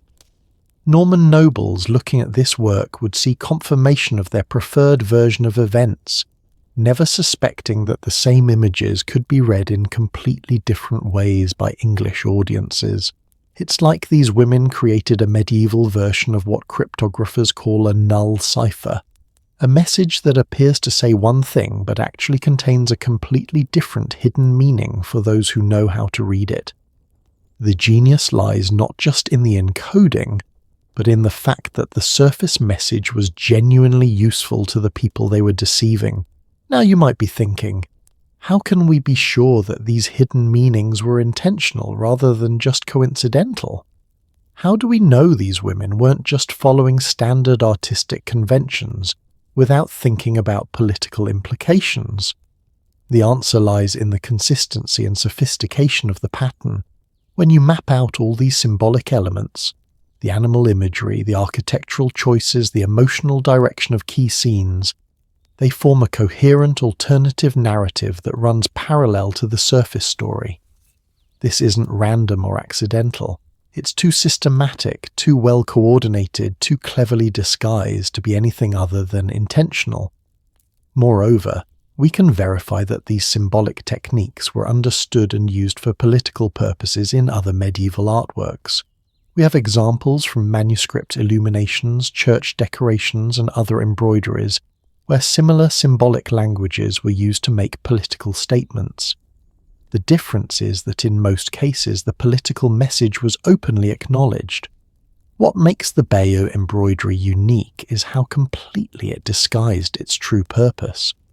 But there's an even deeper layer to this story that reveals just how sophisticated these women really were, because they didn't just encode alternative political messages in their work. They also embedded what we might call cultural preservation algorithms throughout the embroidery. By that I mean systematic efforts to record and preserve specifically English cultural knowledge that was being suppressed under Norman rule. Look at how English court customs are depicted throughout the work. The clothing styles, ceremonial procedures, architectural details, even the way people stand and gesture. All of these elements are rendered with an accuracy and attention to detail that goes far beyond what the surface narrative required. It's as if the embroiderers were creating a visual encyclopedia of English court culture, preserving knowledge that might otherwise be lost as Norman customs replaced English traditions. This is cultural resistance at its most sophisticated level. These women weren't just challenging Norman historical narratives, they were actively working to preserve English cultural memory for future generations. They understood that conquering armies could seize land and power, but cultural knowledge could survive if it was properly hidden and preserved. And here's the most remarkable part. Their strategy worked. For nearly 1,000 years, their encoded messages remained hidden, while their cultural preservation project continued to function. English medieval customs, clothing styles, architectural techniques, and symbolic traditions that might otherwise have been lost forever were preserved in the threads of this embroidery, waiting for scholars sophisticated enough to decode their meaning. But to fully appreciate the courage required for this kind of resistance, we need to understand exactly what these women were risking. Because if Norman authorities had ever discovered what they were really doing, the consequences would have been severe and immediate. So how did they manage to keep their secret for so long? And what can their success teach us about the hidden ways that ordinary people have always found to resist the forces that try to control their stories? the answer reveals something profound about the nature of cultural power and resistance. Because these women didn't just outwit their Norman overlords, they demonstrated that truth has a way of preserving itself, even under the most oppressive circumstances, if it can find the right medium and the right messengers. But the key to their success lay not just in what they encoded, but in how they managed to make their resistance look like perfect submission. Every great conspiracy needs a mastermind, someone with the vision, resources, and connections to coordinate a complex operation while maintaining perfect secrecy. And as we piece together the evidence about who really created the Bayeux embroidery, one name keeps emerging as the most likely candidate for the role of secret orchestrator. She was one of the most politically dangerous women in post-conquest England, but also one of the most strategically positioned to pull off exactly the kind of sophisticated cultural resistance we've been uncovering. Her name was Edith of Wessex, and her story reveals how someone who lost everything in the Norman Conquest found a way to preserve her truth and her brother's memory for nearly 1,000 years. Because Edith wasn't just any medieval noblewoman, she was perhaps the most connected person in England to the events depicted in the Bayeux embroidery, and she had both the deepest personal motivation and the most sophisticated capabilities needed to orchestrate what we're beginning to understand as one of history's most audacious acts of hidden resistance. Think about Edith's impossible position after 1066. She was Harold Godwinson's sister, the sister of the last Anglo-Saxon king who died with an arrow through his eye at Hastings. She was also the widow of Edward the Confessor, whose death had triggered the succession crisis that led to the Norman invasion. If anyone in England had intimate personal knowledge of what had really happened in the events leading up to the conquest, it was Edith. But here's what makes her story so extraordinary. Instead of being executed or exiled like most other members of the Anglo-Saxon royal family, Edith managed to negotiate a survival strategy that kept her alive and even allowed her to retain significant resources. William the Conqueror, perhaps recognizing her value as a link to English legitimacy, or simply impressed by her political sophistication, permitted her to keep substantial estates in Wessex and maintain a household that included many of her pre-conquest attendants and craftswomen. The psychological complexity of her situation was staggering. She was living under the protection of the man who had killed her brother, watching Norman chroniclers systematically rewrite recent history in ways that portrayed Harold as a villainous oath-breaker and William as a righteous avenger. She possessed intimate, personal knowledge of what had really happened, but speaking the truth openly would almost certainly cost her life. What would you do in that position? How would you preserve your truth and honour your brother's memory while appearing to accept the narrative of his conquerors? Edith's answer may have been to use her most sophisticated skill, her mastery of the artistic and cultural traditions that gave medieval power its visual authority. Because Edith wasn't just politically connected, she was also one of the most cultured and artistically sophisticated women of her generation. Contemporary sources describe her as highly educated, fluent in Latin, and deeply knowledgeable about literature, music, and visual arts. Most importantly for our story, she was renowned for her patronage of textile arts and her personal expertise in what medieval chroniclers called the women's crafts. The Vita Edwardi Regis, a contemporary biography of her husband Edward the Confessor, contains a revealing passage about Edith's artistic activities. It describes her as someone who enriched the cloister and the altar with elaborate hangings and garments, wonderfully worked in gold. This isn't just poetic language, it's specific documentation of her involvement in creating sophisticated embroidered works for religious and ceremonial purposes. But what makes Edith truly compelling as our potential mastermind is the combination of her resources, her motivation, and her strategic position. Her household after the conquest included many of the same skilled craftswomen who had served her before 1066, ladies-in-waiting, seamstresses, and embroiderers who had been part of the English royal court and understood the visual languages of power and legitimacy that medieval art employed.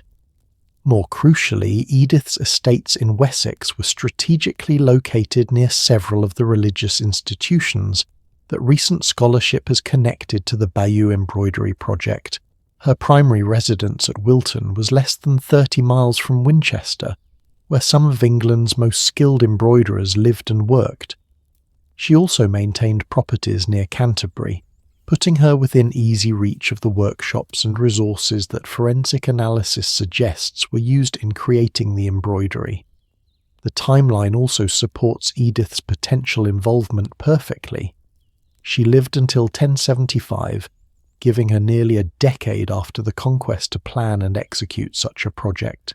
The embroidery's estimated creation date of 1070-1080 falls exactly within this window, when she would have had time to assemble resources, coordinate with skilled craftswomen, and carefully plan a work that could preserve her truth while appearing to serve Norman interests.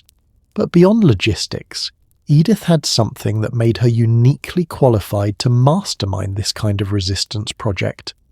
She understood both English and Norman perspectives on recent events, with an intimacy that few other people could match. She had lived through the succession crisis as an insider. She knew the personalities and motivations of all the key players, and she possessed the political sophistication needed to create a work that could satisfy Norman patrons while preserving English truth. The emotional stakes for Edith were enormous. Harold wasn't just her king, he was her baby brother, the person she had watched grow up, whose character she knew intimately. The Norman propaganda depicting him as an oath-breaking usurper wasn't just politically offensive to her, it was a personal attack on someone she loved. Creating a memorial that preserved Harold's dignity and complexity, while appearing to support Norman claims, would have been both an act of love and an act of defiance. The technical evidence supports the theory of Edith's involvement as well. The embroidery shows characteristics that art historians associate with court patronage: sophisticated understanding of royal symbolism, access to the highest quality materials, and artistic direction that demonstrates intimate knowledge of aristocratic culture and political messaging. Moreover, the embroidery's treatment of specific historical details suggest creation by someone with insider knowledge of court politics. The accuracy of costume details, ceremonial procedures, and architectural elements goes far beyond what could be achieved through second-hand accounts. This is the kind of precision you'd expect from someone who'd actually lived through these events at the highest levels of society. But perhaps the most compelling evidence for Edith's involvement lies in the embroidery's emotional intelligence about Harold's character. Yes, the work satisfies Norman requirements by showing Harold's defeat and death, but it also preserves a complex sympathetic portrayal that only someone who knew him personally could have created. Harold is depicted not as a cartoon villain, but as a tragic figure caught between impossible choices, whose death represents genuine loss rather than deserved punishment. If Edith really was the mastermind behind this project, she faced a crucial challenge: how to coordinate the creation of such a massive and complex work while maintaining absolute secrecy about its true purposes.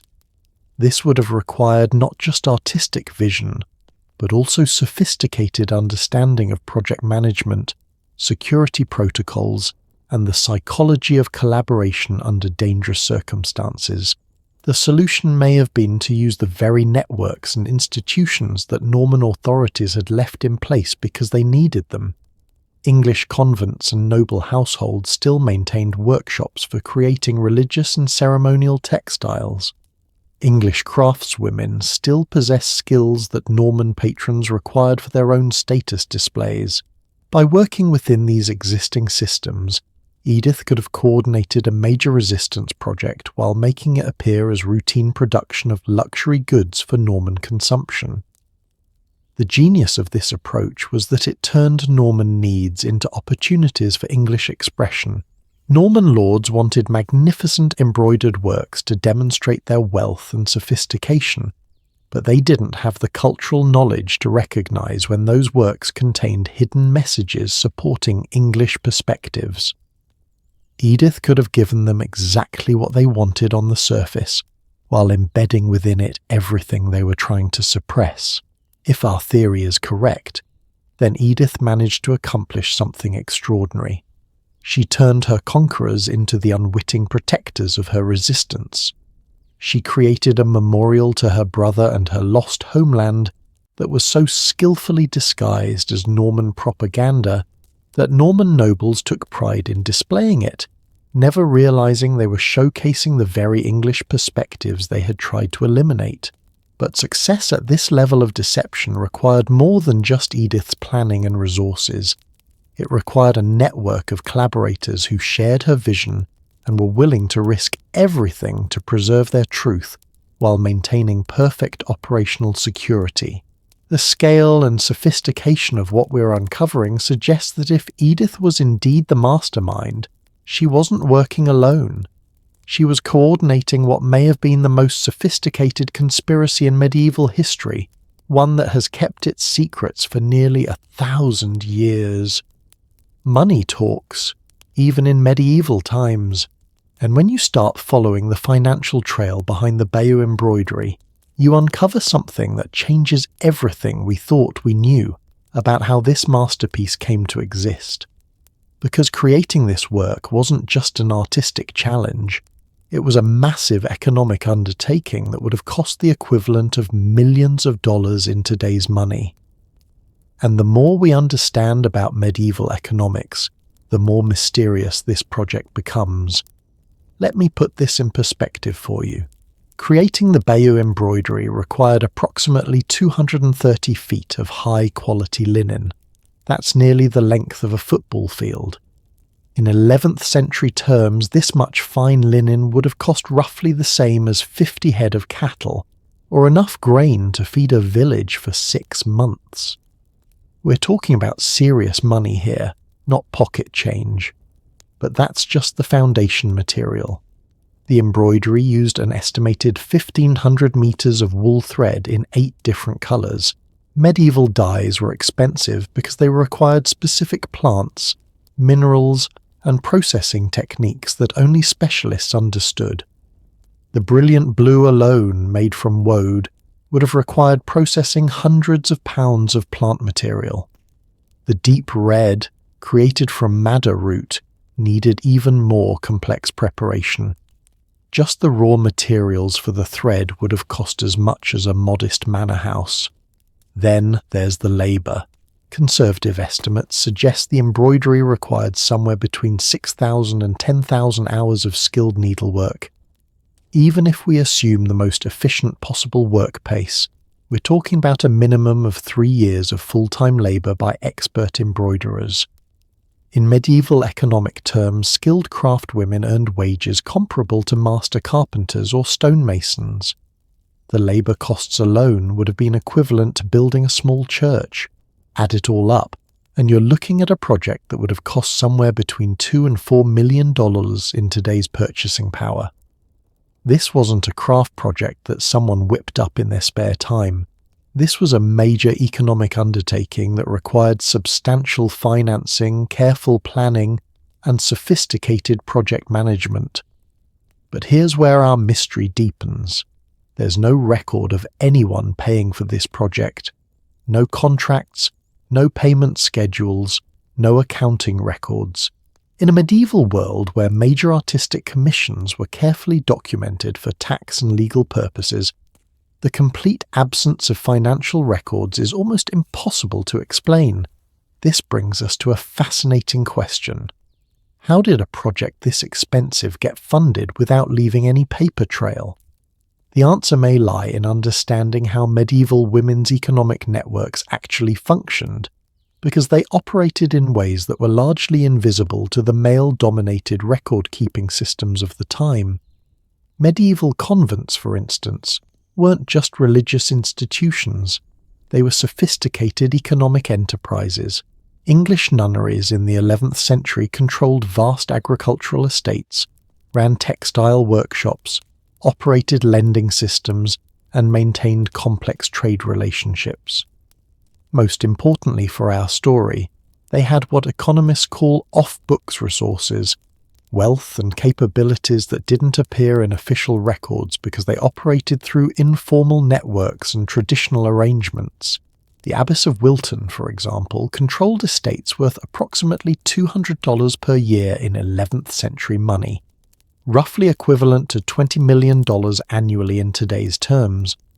But beyond her official holdings, she also had access to what historians call gifts economy resources: donated materials, volunteer labour from noble families placing daughters in the convent, and informal lending arrangements that operated outside normal commercial channels. Think about how this could work for our embroidery project. Instead of a single patron commissioning the work and paying market rates for everything, you could have a network of connected institutions and individuals contributing different elements. One convent provides the linen, another supplies the wool. Noble families contribute skilled labour from their female relatives, and someone with the right connections coordinates the whole effort. This kind of distributed financing would explain why there are no records of a major commission, because there wasn't one.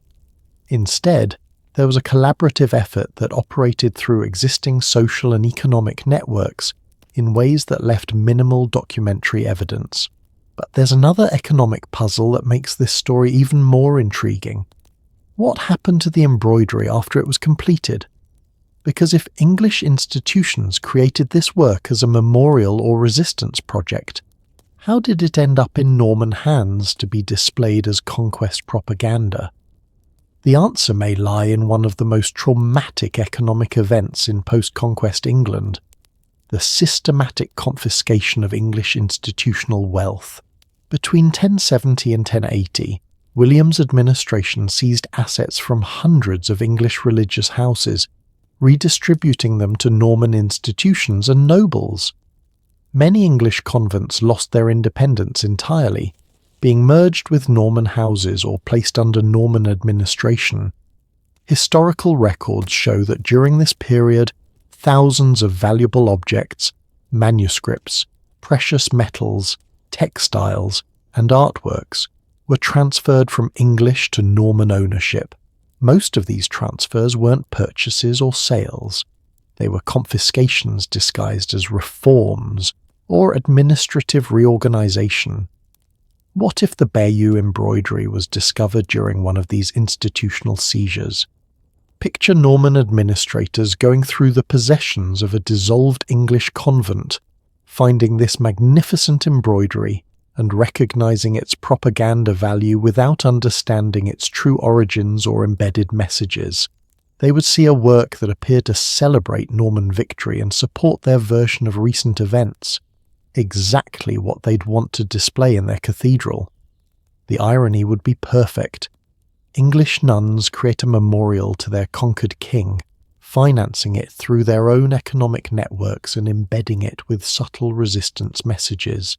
Norman authorities later seize it as war booty, proudly displaying it as proof of their righteous victory, never realizing they're actually showcasing English cultural resistance. This scenario would explain so many puzzles about the embroidery's history. It would explain why there are no commissioning records, because it was never officially commissioned by Norman patrons. It would explain the English techniques and materials, because it was created by English craftswomen using English resources, and it would explain how Norman authorities could display it with such confidence, because they genuinely believed it supported their version of events. But the economic evidence reveals something even more profound about medieval women's capabilities and networks, because pulling off a project this complex and expensive required sophisticated understanding of resource management, supply chain coordination, and collaborative financing. These weren't skills that medieval women were supposed to have, according to official medieval thinking about gender roles. Yet the evidence suggests that English noblewomen and religious communities had developed economic systems that were far more sophisticated than most historians have recognised.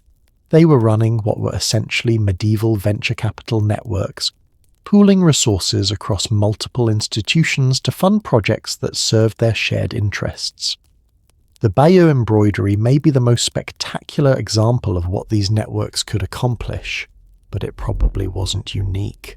Throughout medieval Europe, women's institutions were creating artworks, funding manuscripts, and supporting cultural projects through collaborative financing arrangements that operated largely outside official economic channels.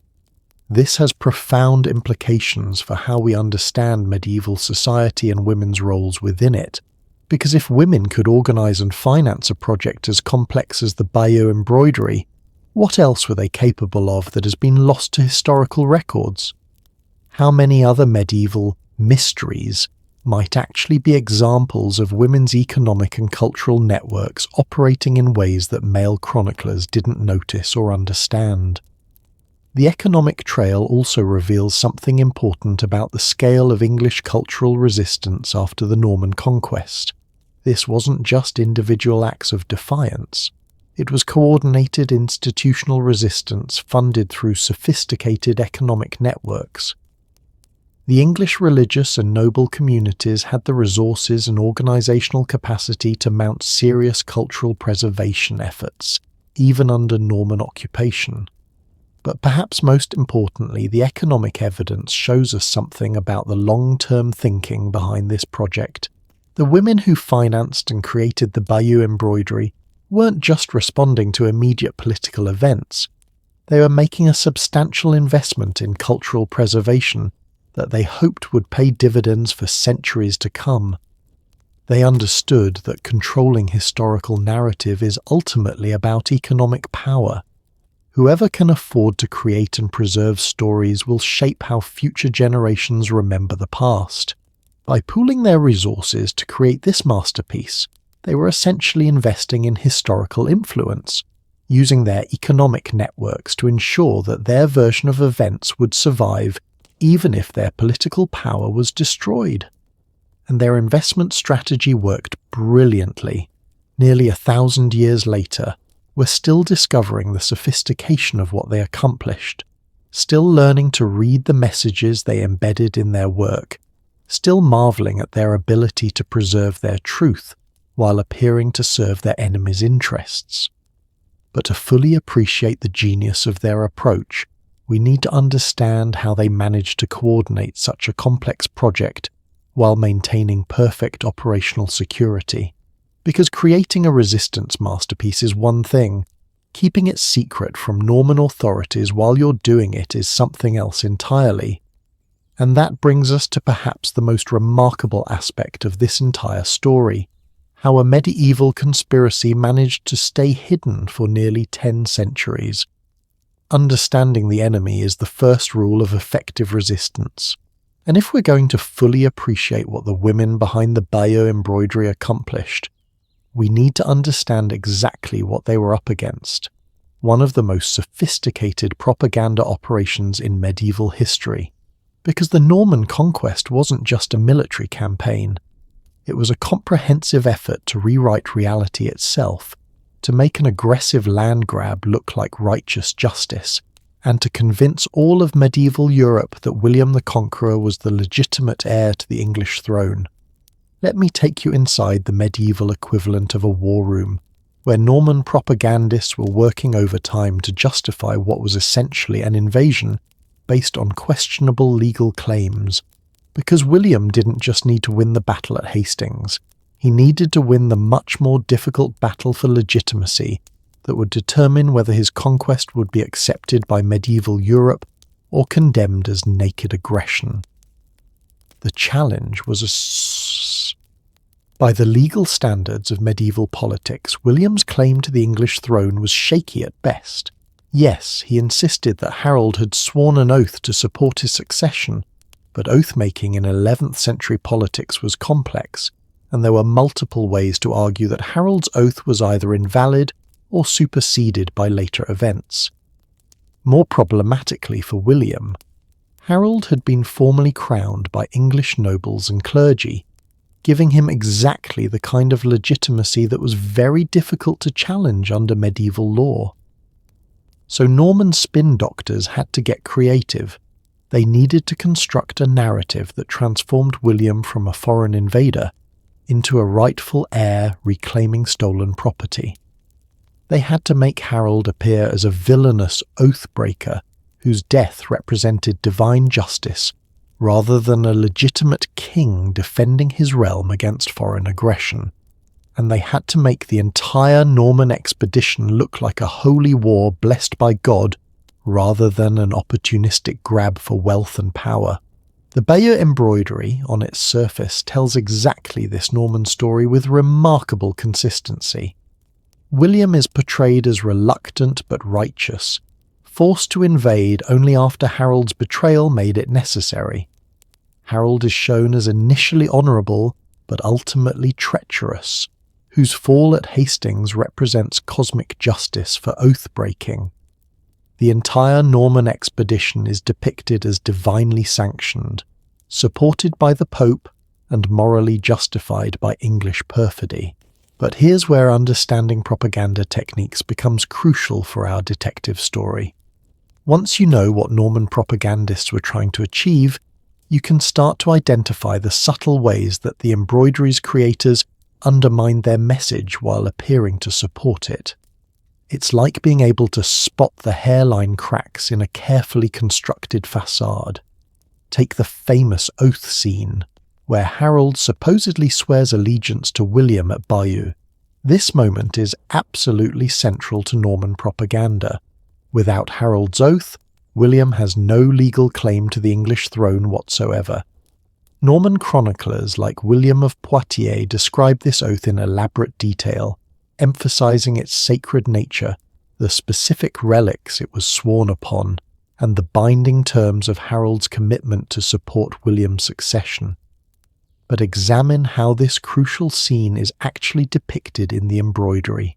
Yes, Harold is shown placing his hands on sacred relics, which satisfies Norman requirements for demonstrating the oath's validity. But look more carefully at the artistic choices surrounding this central action. Harold's posture shows tension and reluctance rather than willing agreement. His facial expression suggests distress rather than joyful commitment. The positioning of Norman figures creates a sense of pressure and entrapment rather than ceremonial celebration.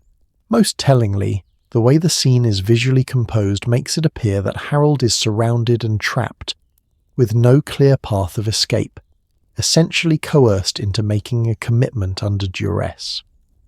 To Norman audiences reading the scene superficially, this would look like appropriate acknowledgement of Harold's submission to William's authority.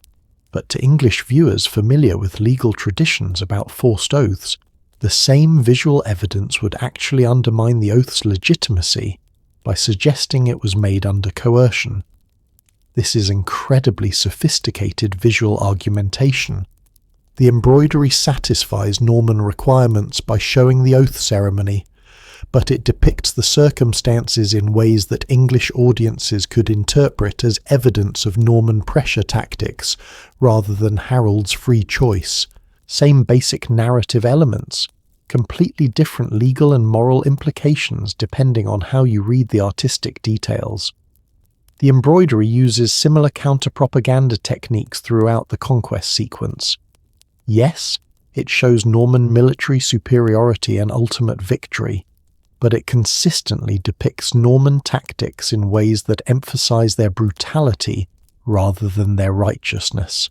Norman cavalry is shown trampling English foot soldiers who are clearly already defeated and helpless. Norman archers are depicted shooting into crowds that include obvious non-combatants. Norman knights are shown engaging in looting and burning rather than establishing just governance. These details satisfy surface requirements for showing Norman victory while embedding visual evidence that supports English interpretations of the conquest as aggressive and illegitimate. Norman patrons would see confirmation of their military superiority and tactical brilliance. while English audiences would see documentation of Norman disregard for the laws of civilized warfare and Christian mercy. But perhaps the most brilliant aspect of the embroidery's counter-propaganda lies in how it handles the crucial question of divine favour. Medieval audiences believed absolutely that God influenced the outcomes of battles, supporting righteous causes and punishing the wicked. Norman propagandists claimed that their victory at Hastings proved God supported William's cause, and condemned Harold's oath-breaking as divinely punishable sin. The embroidery acknowledges this interpretive framework by including religious elements throughout the conquest narrative. Crosses, clergy, and references to divine intervention appear regularly. But examine the specific ways these religious symbols are deployed. Sacred imagery is often associated with English characters rather than Norman ones. English soldiers are shown praying before battle and maintaining religious devotion even in defeat, while Norman forces are depicted in more secular, worldly terms. Harold's death, while clearly showing his defeat, is portrayed with dignity and even hints of martyrdom rather than as deserved divine punishment. Most subtly, the embroidery includes what art historians call counter-providential elements, visual details that suggest God might actually sympathize with the English cause, rather than supporting Norman claims. These details are incredibly subtle, and would be almost impossible to detect without sophisticated understanding of medieval religious symbolism, but they're there for audiences who possess the cultural knowledge to recognize them. The genius of this multi-layered approach is that it works simultaneously on different levels for different audiences. Norman viewers, reading the work superficially and looking for confirmation of their preferred narrative, would find exactly what they expected: visual proof of Harold's oath-breaking Norman military superiority and divine support for William's cause. But English audiences, trained in more sophisticated symbolic reading and motivated to look for alternative interpretations, could find abundant evidence that God actually favoured Harold and that Norman victory represented temporary triumph of worldly power over divine justice. Creating this kind of sophisticated counter-propaganda required extraordinary understanding of how medieval political communication actually worked. The women behind this project had to comprehend not just Norman propaganda techniques, but also the psychological and cultural mechanisms that made propaganda effective.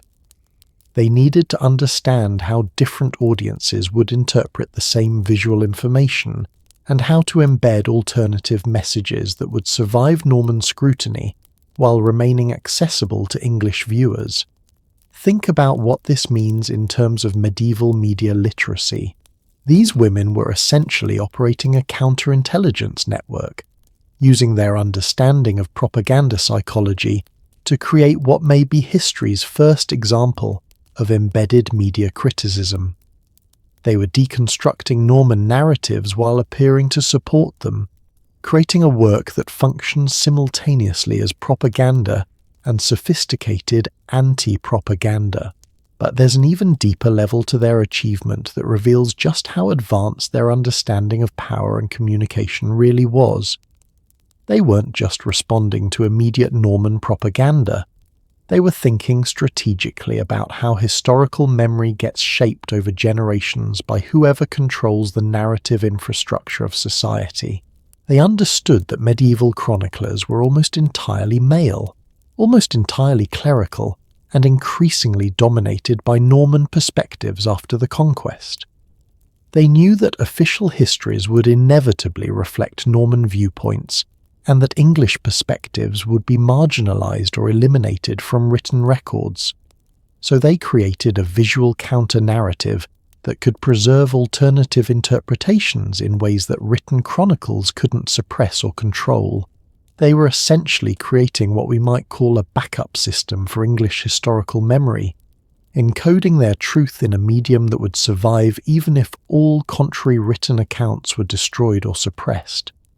and they disguised this backup system so effectively that Norman authorities actually helped preserve and protect it, thinking they were safeguarding their own propaganda rather than maintaining English cultural resistance. The sophistication of their media strategy becomes even more remarkable when you consider the long-term thinking it required.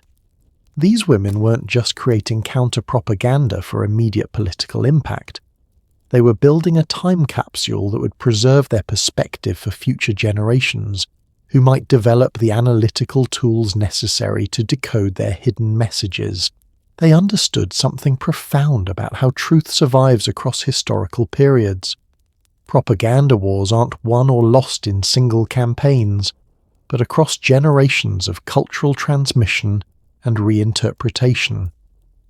By embedding their alternative narrative within officially approved Norman propaganda, they ensured that their version of events would travel alongside official histories, hidden but persistent, waiting for historians sophisticated enough to recognize what they were really looking at.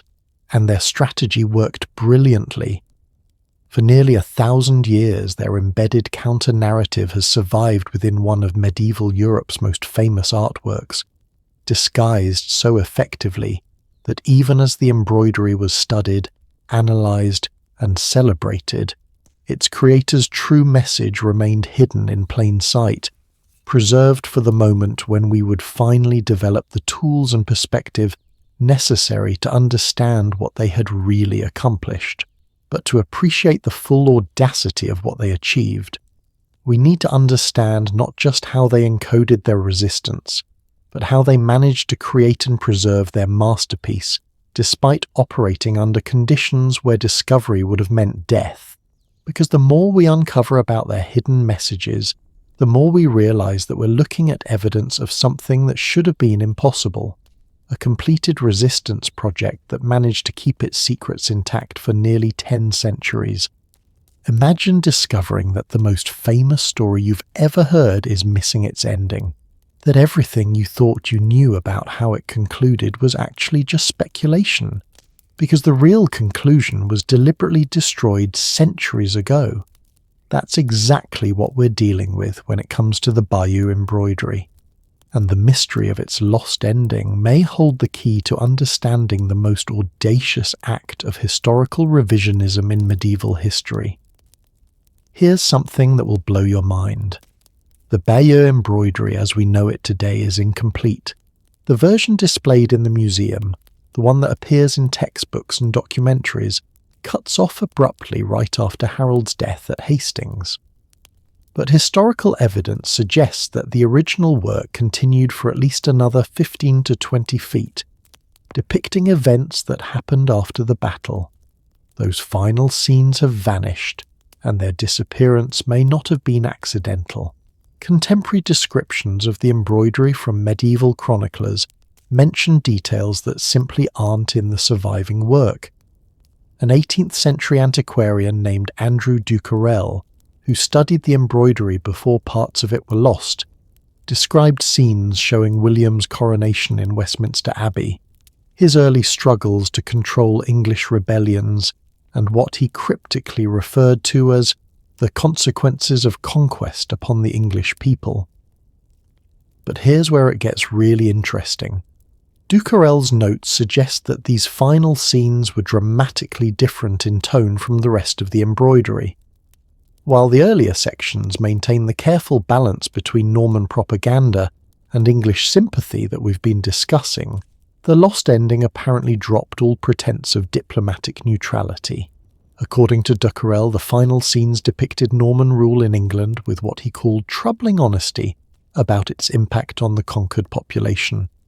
Think about what this means. If our theory about English resistance embedded in this embroidery is correct, then the creators may have been building toward a devastating finale that revealed their true feelings about the conquest and its aftermath.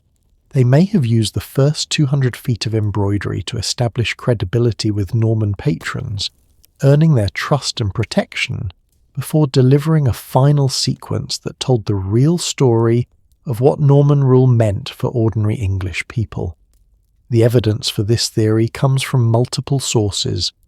Medieval inventories from Bayeux Cathedral, dating from the 13th and 14th centuries, consistently describe the embroidery as being significantly longer than what survives today. French records from the 16th century mention sections depicting the establishment of Norman governance and the trials of the English people under foreign rule. But perhaps most intriguingly, there are references in Norman chronicles to controversy surrounding certain unseemly depictions in the embroidery that required correction or adjustment to maintain appropriate dignity. The chronicler Orderic Vitalis, writing in the early 12th century, makes a cryptic reference to portions of the Bayeux work that spoke too freely of recent events, and were wisely moderated by those who understood the needs of harmony. This suggests that even in Norman hands, the embroidery's final sections were recognized as potentially problematic, and may have been gradually removed or altered over the centuries. What we're looking at today may be the sanitized version of a work that originally ended with a much more explicit critique of Norman rule. But what might those lost scenes have shown? Based on Duquerel's notes and fragmentary historical references, we can piece together some possibilities that are absolutely fascinating. The lost sections apparently included depictions of English resistance movements that continued long after Hastings, showing English nobles and commoners alike refusing to accept Norman authority. There were apparently scenes showing the brutal suppression of English rebellions, particularly the harrying of the North campaign of 1069-1070, when William's forces systematically devastated entire regions to crush resistance. Contemporary chronicles describe this campaign as so savage that some areas remained uninhabitable for generations, but Norman propaganda typically downplayed or ignored these brutal aspects of the conquest. If the embroidery's creators included honest depictions of these events, they would have been creating visual evidence that directly contradicted official Norman narratives about the conquest being a relatively peaceful transition welcomed by the English people. They would have been documenting war crimes, essentially, in a medium that reached much broader audiences than written chronicles. Even more provocatively, there are suggestions that the lost ending included scenes depicting English cultural and religious practices being suppressed under Norman rule. References to the destruction of English learning and the exile of English saints appear in Duquerel's notes, suggesting that the embroidery's creators used their final scenes to document the systematic cultural erasure that followed military conquest. This would have been incredibly dangerous material to include in any artwork, let alone one that was supposed to celebrate Norman victory. If these scenes existed as described, they would have functioned as a visual indictment of Norman rule, preserved in the most public possible format. But here's the most audacious possibility. Some evidence suggests that the lost ending may have included a scene showing the eventual restoration of English rule, either through divine intervention or future English victory over their Norman oppressors. Medieval embroideries often included prophetic or allegorical elements, and English resistance literature from the period frequently predicted that Norman rule was temporary and that true English kingship would eventually be restored. If the embroidery's creators included such a scene, they would have been making not just a historical statement, but a political prophecy. They would have been suggesting that Norman conquest was a temporary setback in English history, not a permanent transformation. This would have been treasonous material of the highest order, the kind of thing that could get entire communities executed if discovered by Norman authorities. The mystery deepens when you consider how and when these final sections disappeared. The embroidery survived relatively intact through the medieval period, suggesting that its controversial ending was either well hidden or not immediately recognized as problematic by Norman viewers. But by the early modern period, portions were clearly missing, and the loss seems to have been deliberate rather than accidental. French records from the 16th and 17th centuries describe efforts to restore and improve the embroidery, ostensibly to preserve it for future generations. But these restoration projects may actually have been censorship campaigns, removing sections that had become too politically sensitive as French national identity developed, and Norman rule in England was reinterpreted through different political lenses. The irony is profound. English women may have created an embroidery that preserved their resistance narrative for centuries, only to have it censored not by their Norman conquerors, but by later French authorities who found English resistance depictions inconvenient for their own political narratives. But the loss of the ending creates another fascinating possibility. What if copies of the complete work survived in locations that medieval authorities didn't know about? Medieval embroideries were sometimes copied or partially reproduced for different institutions. If the original embroidery really was created as an English resistance project, there may have been English copies hidden in locations that escaped Norman attention. Recent archaeological discoveries have turned up fragments of medieval embroidery in unexpected places, hidden in church walls during renovations, preserved in family collections that were thought to contain only later materials, even found in the foundations of buildings where they were apparently hidden during times of political upheaval. What if somewhere in England, in a forgotten corner of an old church or in the archives of a family that has preserved medieval materials for centuries, there's a complete version of the Bayeux embroidery that includes its original, unexpurgated ending? What if the real conclusion to this story, the part that reveals exactly what these English women thought about Norman rule, and what they hoped future generations would understand about resistance and cultural survival, is still out there, waiting to be rediscovered? The possibility is tantalizing because it would completely transform our understanding not just of the Norman Conquest, but of how conquered peoples have always found ways to preserve their truth despite oppression. It would show us that medieval women were capable of even more sophisticated resistance than we've already discovered, and that their understanding of political communication was advanced enough to include long-term strategic planning for historical influence. But even without the lost ending, what we can see in the surviving embroidery reveals something profound about the nature of cultural resistance and historical memory. These women managed to create a work that functioned simultaneously as enemy propaganda and resistance manifesto, preserving their truth within their oppressor's narrative in ways that remained hidden for nearly 1,000 years. And that brings us to perhaps the most important question of all. What does their success tell us about the hidden ways that ordinary people have always found to resist the forces that try to control their stories? Because if we're right about what these women accomplished, they didn't just preserve their own truth, they created a template for cultural resistance that has implications far beyond medieval England. Resistance has always found a way. Throughout history, when powerful forces try to silence marginalized voices, those voices adapt, evolve, and find new channels for expression. And in medieval Europe, when women had virtually no official platform for political speech, they discovered something remarkable. They could speak through their needles.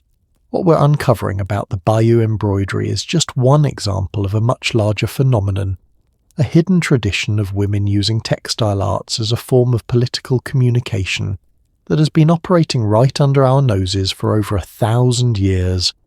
Let me take you into a world where needlework wasn't just decoration or domestic duty.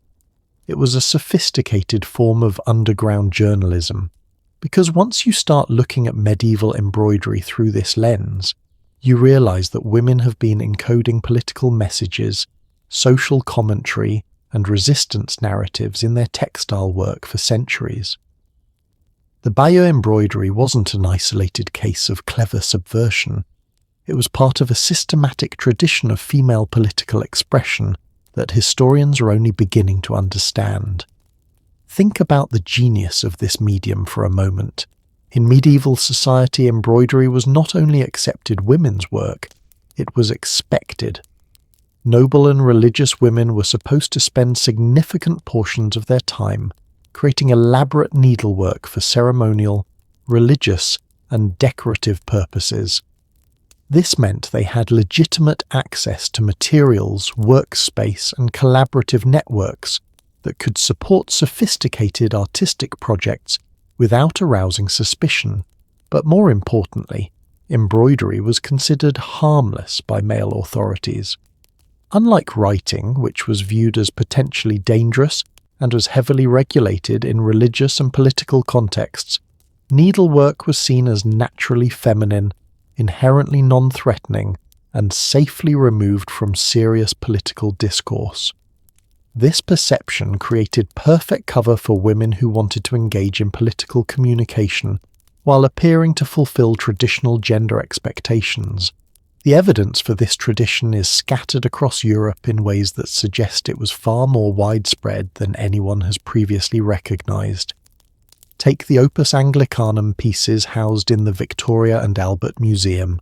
These are supposedly religious vestments created by English embroiderers in the 13th and 14th centuries, but recent analysis has revealed that many contain subtle political symbolism related to English resistance against foreign rule, criticism of corrupt clergy, and commentary on social justice issues. One particularly fascinating example is a cope, a ceremonial cloak worn by bishops that was created around 1280 and appears to be entirely religious in its imagery. But digital analysis has revealed that the positioning of saints, the selection of biblical scenes, and the use of specific symbolic animals creates a coherent political narrative criticizing the wealth and corruption of church hierarchies while advocating for the rights of common people. The genius lies in the encoding. To casual observers, including the clergy who wore these vestments, the work appeared entirely appropriate and pious, but to audiences trained in reading symbolic visual language, the same imagery told a completely different story about power, justice, and moral authority. The women who created these pieces found ways to make bishops literally wear their own criticism during religious ceremonies. This tradition wasn't limited to England. In Germany, embroidered altar cloths from the 12th century contain hidden criticisms of imperial policies toward peasant communities. In France, tapestries created by convent workshops include subtle advocacy for women's rights to education and property ownership. In Italy, silk embroideries commissioned by noble families encode commentary on political alliances and military campaigns that contradicts official court narratives. What's remarkable is how consistent the techniques are across different regions and time periods. Women throughout medieval Europe were using the same basic strategies, encoding political messages in apparently decorative elements, using religious or ceremonial context to give their work protection from censorship, and creating collaborative networks that could support sophisticated artistic projects while maintaining operational security. But perhaps the most sophisticated example of this tradition, beyond even the Bayeux embroidery, is a series of altar hangings created by the nuns of Quedlinburg Abbey in Germany during the 11th century. These pieces, known as the Quedlinburg Itala fragments, were supposedly created to illustrate biblical stories for religious instruction. But recent scholarship has revealed that they actually function as a comprehensive critique of contemporary political and social conditions. The biblical narratives are carefully selected and visually interpreted in ways that create parallel commentary on current events. Stories of oppression and liberation in ancient Israel are depicted with visual details that clearly reference contemporary German politics. Scenes of divine justice include symbolic elements that advocate for specific legal and social reforms. The entire series functions as a sophisticated political manifesto disguised as religious art. What makes the Quedlinburg pieces so remarkable is their systematic approach to encoding resistance messages. The nuns didn't just include random political references. They created a comprehensive visual language that could communicate complex ideas about governance, justice, and social reform to audiences who understood their symbolic vocabulary. They essentially created a medieval equivalent of political cartoons, but ones that could operate safely within religious contexts. The scale of this tradition becomes even more apparent when you start looking at domestic embroidery from medieval households. Cushion covers, bed hangings, and wall decorations that have survived from noble households throughout Europe contain a surprising amount of political content when you know what to look for. Women used these domestic pieces to comment on their husbands' political decisions, critique social policies that affected their families, and advocate for causes they couldn't support openly. They embedded messages about marriage laws, inheritance rights, and educational opportunities for women within apparently decorative domestic objects. Their own homes became galleries for political expression that operated completely outside official channels. But perhaps the most poignant examples come from pieces created by women during times of political upheaval and persecution. During the Albigensian Crusade in southern France, when entire communities were being destroyed for religious heresy, women created embroidered pieces that preserved their theological beliefs and cultural practices in forms that could survive even if their communities were annihilated. These pieces functioned as cultural DNA, encoding the essential elements of threatened cultures in forms that could be hidden, transported, and reconstructed in new locations. They were essentially survival kits for persecuted communities, preserving not just historical memory but practical knowledge about how to maintain cultural identity under oppression. The techniques these women developed for encoding and preserving resistant messages were incredibly sophisticated. They used color symbolism that operated on multiple levels, creating different meanings for different audiences.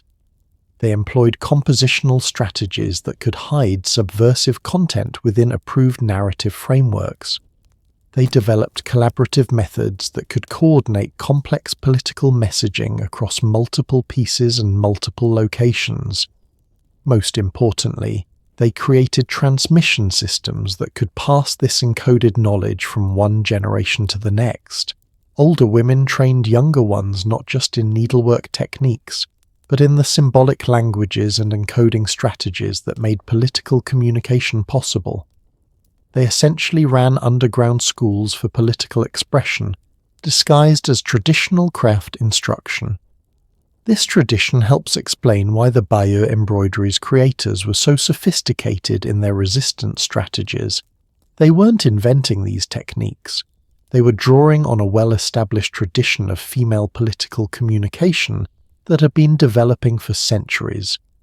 They had access to accumulated knowledge about how to encode messages, coordinate collaborative projects, and maintain operational security while engaging in political resistance. But it also reveals something profound about the nature of political expression and cultural preservation, because these women demonstrated that truth and resistance don't depend on having official platforms or institutional support. They showed that marginalized voices can find ways to speak and preserve their perspectives even under the most oppressive circumstances if they're creative enough about the media and methods they use. The legacy of this tradition extends far beyond medieval Europe. Throughout history, women have continued to use textile arts as forms of political expression, from American quilts that encoded messages for the Underground Railroad to contemporary fiber artists who address social justice issues through their work. The techniques and strategies developed by medieval embroiderers created a template for cultural resistance that continues to influence how marginalized communities preserve and transmit their truths. And this brings us to perhaps the most important question raised by our investigation. If medieval women could develop such sophisticated systems for cultural resistance and political communication, What other hidden traditions of marginalized voice might be operating throughout history that we simply haven't learned to recognize yet? Because understanding how these women spoke through their needlework opens up entirely new ways of reading historical evidence and discovering the voices that official records tried to silence. Science has a way of revealing secrets that their creators never intended to share, and in the case of the Bayeux embroidery, it's taken nearly 1,000 years, and some of the most sophisticated forensic technology ever developed, to finally decode what those medieval women were really trying to tell us. The story of how we've uncovered their hidden messages is almost as remarkable as the messages themselves. A modern detective story that spans decades of scientific investigation and has revolutionized how we understand medieval art. When I first started researching this mystery, I was amazed to discover that most of what we now know about the embroidery's true origins has been revealed just in the last 30 years. For centuries, historians accepted the surface narrative because they simply didn't have the tools to look deeper. But starting in the 1990s, a series of technological breakthroughs began to peel back layers of secrets that had been hiding in plain sight since the Middle Ages. The breakthrough that started everything was the development of digital photography with unprecedented resolution and color accuracy. In 1997, a team from the Centre Guillaume le Conqueror used specialized cameras to create images of the embroidery at resolutions that revealed individual thread fibers and stitch patterns in ways that had never been possible before. What they discovered was shocking. The embroidery contained hundreds of details that were invisible to the naked eye, but told a completely different story when examined closely. For instance, they found evidence of deliberate thread color changes that created subtle patterns within larger sections of the embroidery. These weren't random variations. They were systematic modifications that spelled out messages in a kind of textile Morse code. English letters and symbols were literally woven into sections that appeared to be purely decorative Norman propaganda. But the real game changer came with the development of multispectral imaging technology in the early 2000s. This technique uses different wavelengths of light to reveal details that are completely invisible under normal viewing conditions. When applied to the Bayeux embroidery, multispectral imaging revealed layer upon layer of hidden information. The most stunning discovery came in 2003, when researchers using infrared photography found that certain sections of the embroidery contained what appeared to be text, actual written words in Old English that had been embroidered using threads that were nearly invisible but became clear under infrared light. These hidden texts included names, dates, and short phrases that provided an alternative commentary on the events being depicted in the main narrative.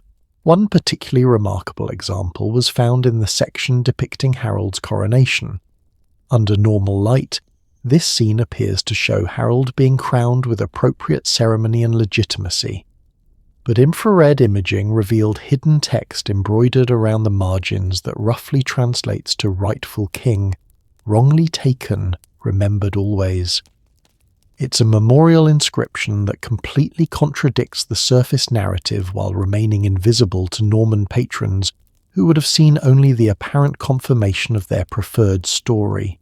The forensic investigation became even more sophisticated with the application of X-ray analysis and CT scanning technologies typically used in medical diagnosis.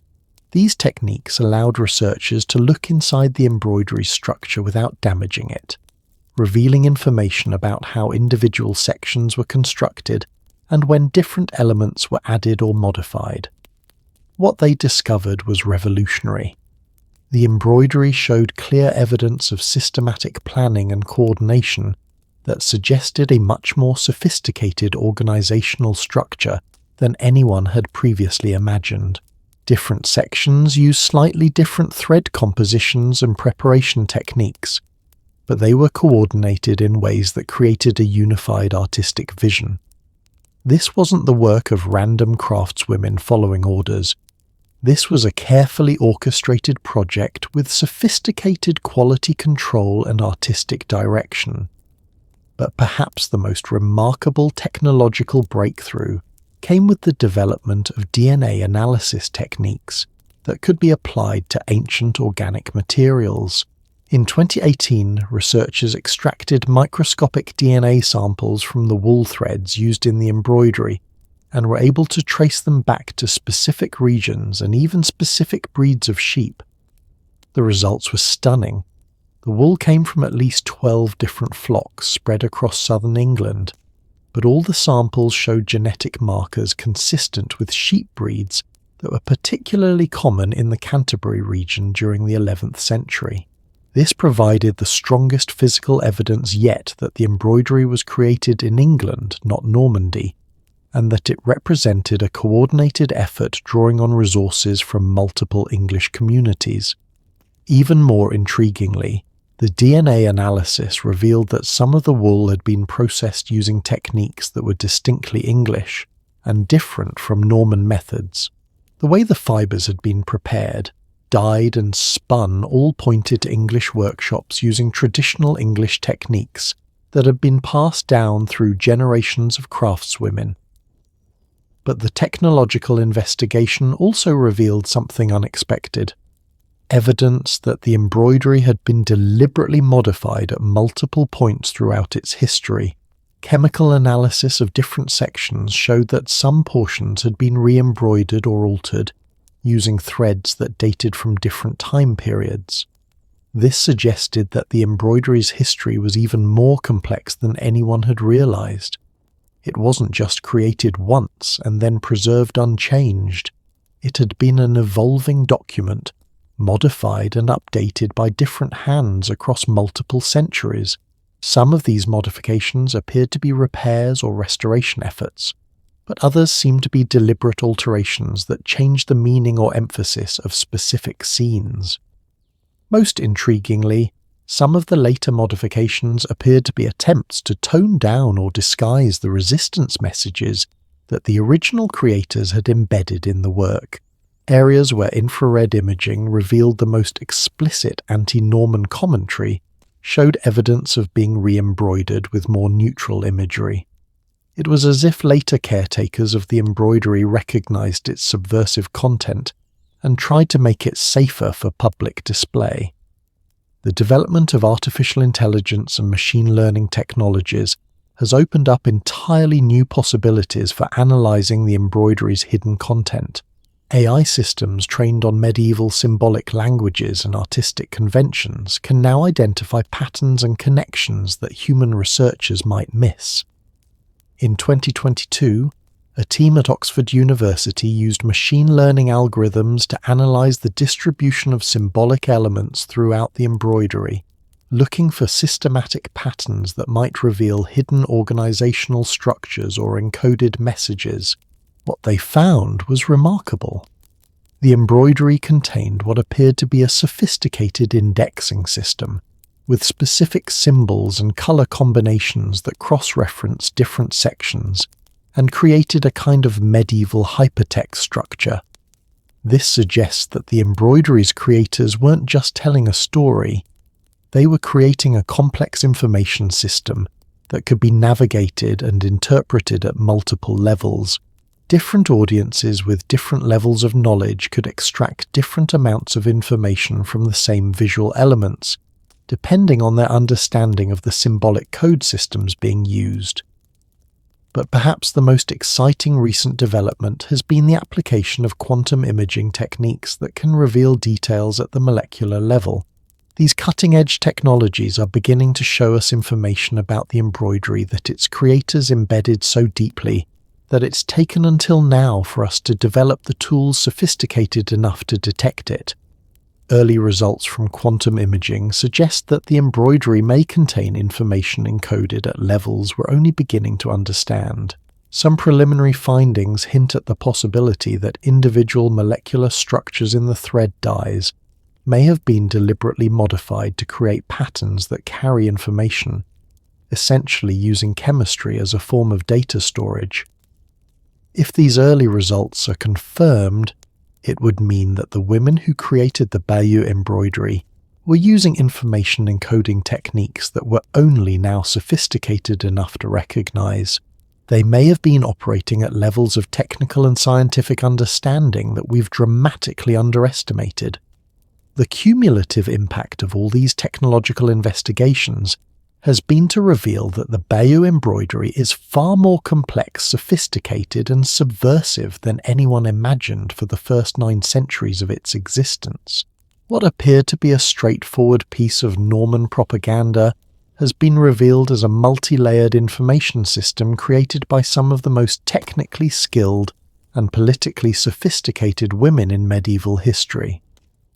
But the most important implication of these discoveries goes beyond just understanding one medieval artwork.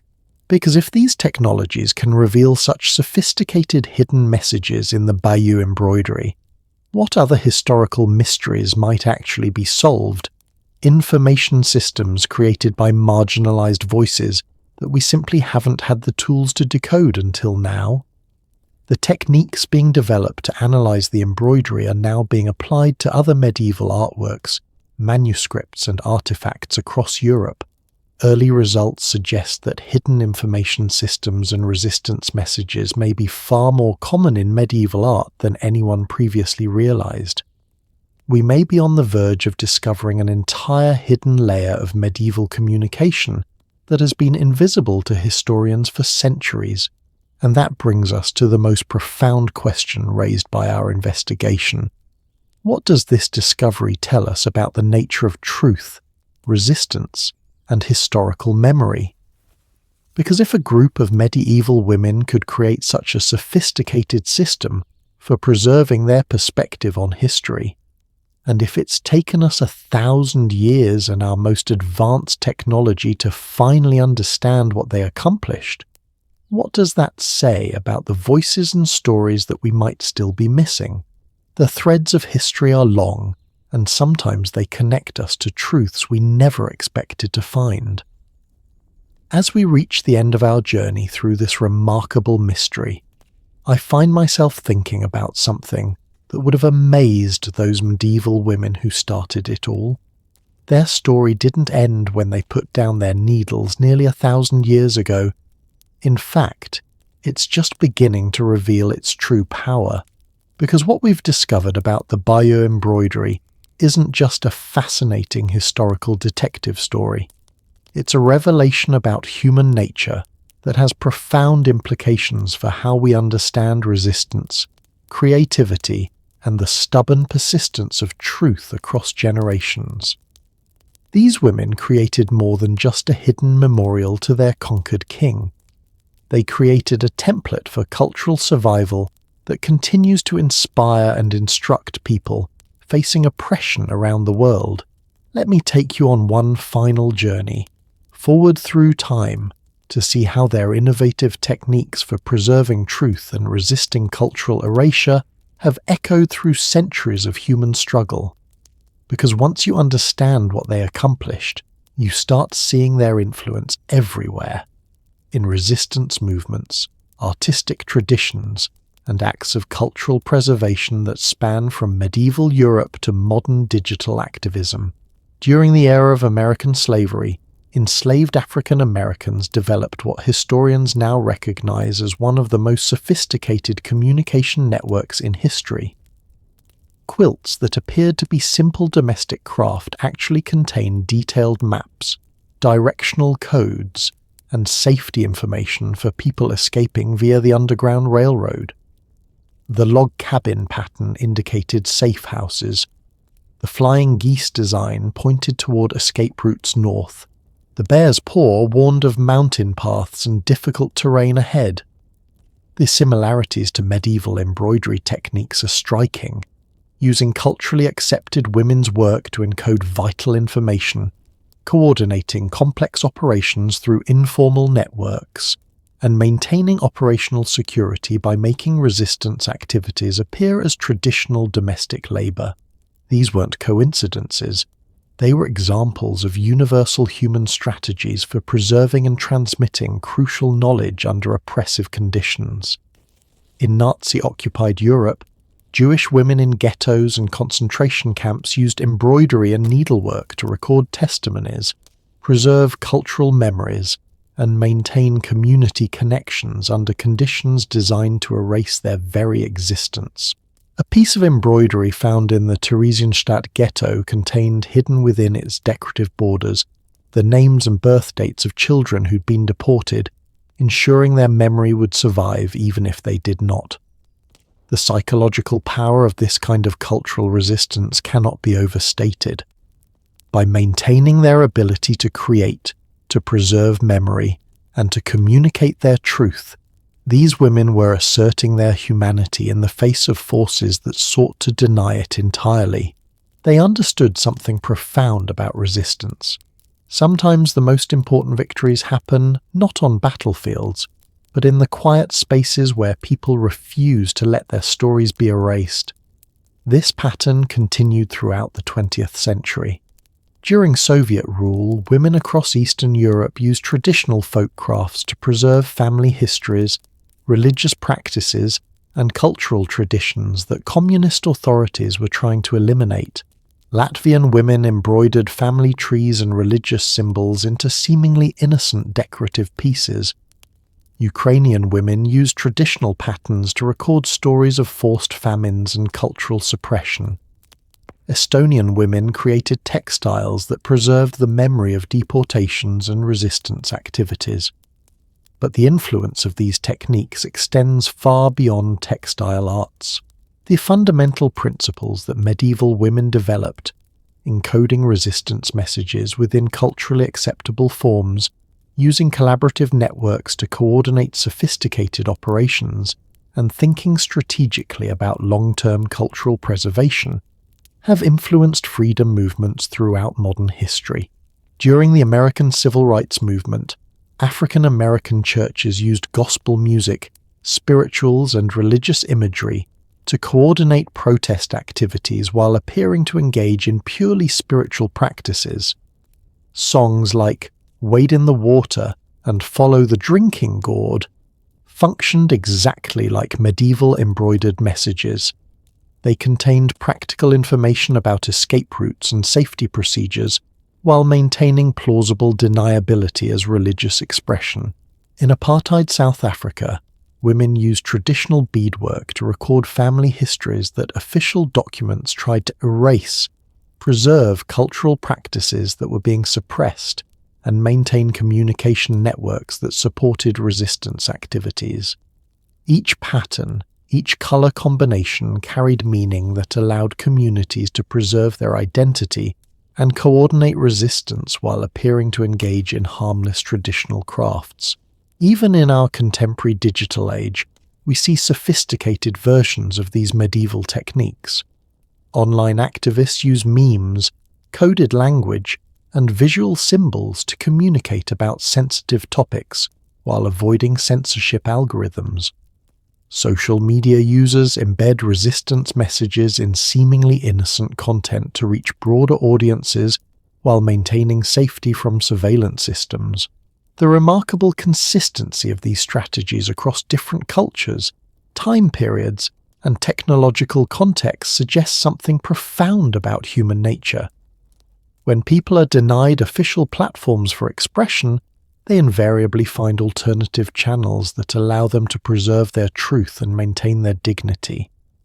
But there's something even deeper that we can learn from these secret sisters of the Bayeux embroidery. They demonstrated that cultural preservation isn't just about recording facts. It's about maintaining the emotional and spiritual context that gives those facts meaning. They didn't just preserve information about what happened during the Norman Conquest. They preserved how it felt to live through those events as members of a conquered people. This distinction is crucial for understanding why their achievement matters so much in our current era. We live in a time of information overload where facts are constantly contested and competing narratives battle for dominance. But the medieval women who created the Bayeux embroidery understood something we often forget. Preserving emotional truth and cultural context is just as important as recording historical events. They also understood the power of patience and long-term thinking. They weren't creating propaganda for immediate political impact. They were preserving truth for future generations who might be sophisticated enough to understand and appreciate their messages. They were willing to wait centuries for their voices to be heard, trusting that truth has a way of surviving even when it has to hide for extended periods. This kind of strategic patience is incredibly relevant for contemporary movements that often focus on immediate victories while losing sight of longer-term cultural transformation. The women who created the Bayeux embroidery demonstrated that sometimes the most effective resistance involves building cultural foundations that can support positive change across multiple generations. Perhaps most importantly, their story reveals the extraordinary power of collaborative women's networks to accomplish things that seem impossible for individuals working alone. The scale and sophistication of what they achieved required coordination across multiple communities, pooling of diverse resources and skills, and maintenance of shared vision across years of collaborative work. This model of networked collaboration has enormous relevance for contemporary movements that need to coordinate across different communities while maintaining long-term commitment to shared goals. The medieval women demonstrated that collaborative networks can be far more powerful and resilient than hierarchical organizations, especially when operating under conditions of oppression or surveillance. They also showed us something crucial about the relationship between cultural work and political resistance. They understood that preserving and transmitting culture isn't separate from political activism. It is political activism of the most fundamental kind. By maintaining their ability to tell their own stories and preserve their own perspectives, they were engaging in resistance that was far more threatening to Norman authority than any military rebellion could have been. As we celebrate what these remarkable women accomplished, we also need to acknowledge something both humbling and hopeful. It took us nearly 1,000 years to understand their achievement, and we might never have figured it out without advanced technology that only became available recently. This raises profound questions about how many other voices throughout history have been speaking to us in ways we simply haven't learned to hear yet. The story of the Bayeux embroidery challenges us to expand our understanding of how truth gets preserved and transmitted, especially by communities that don't have access to official platforms for political expression. It suggests that marginalized voices have always been far more sophisticated and strategic than dominant narratives acknowledge. But beyond its historical significance, this story offers something we desperately need in our contemporary world: hope. It proves that truth is more persistent than power, that creativity is more powerful than oppression, and that ordinary people working together can create extraordinary things that survive long after the forces that tried to silence them have been forgotten. In our own time of contested narratives and marginalized voices, their example reminds us that every thread matters, every voice counts, and every story deserves to be preserved. They found a way to make their truth immortal, one stitch at a time, using nothing more than needle, thread, and an unbreakable commitment to preserving their dignity and their memory. Tonight, as you settle into sleep, remember those unknown women whose needlework spoke across nearly a millennium to reach us with their message about resistance, survival, and the unbreakable human spirit. They proved that even when you have no power, no platform, and no official voice, you can still find ways to ensure that your truth survives. Their legacy lives on not just in museums and academic studies, but in every act of creative resistance, every effort to preserve marginalized voices, and every refusal to let important stories be forgotten. They remind us that the most important battles for human dignity often happen in the quiet spaces where people work together to preserve what matters most. And that gives me hope. Hope that all of our voices, no matter how small they might seem, have the potential to echo through history in ways we can't even imagine. Just like those medieval women, we all have the power to create something that will outlast us, something that will carry our truth forward to future generations, who might finally be ready to understand what we've been trying to tell them all along.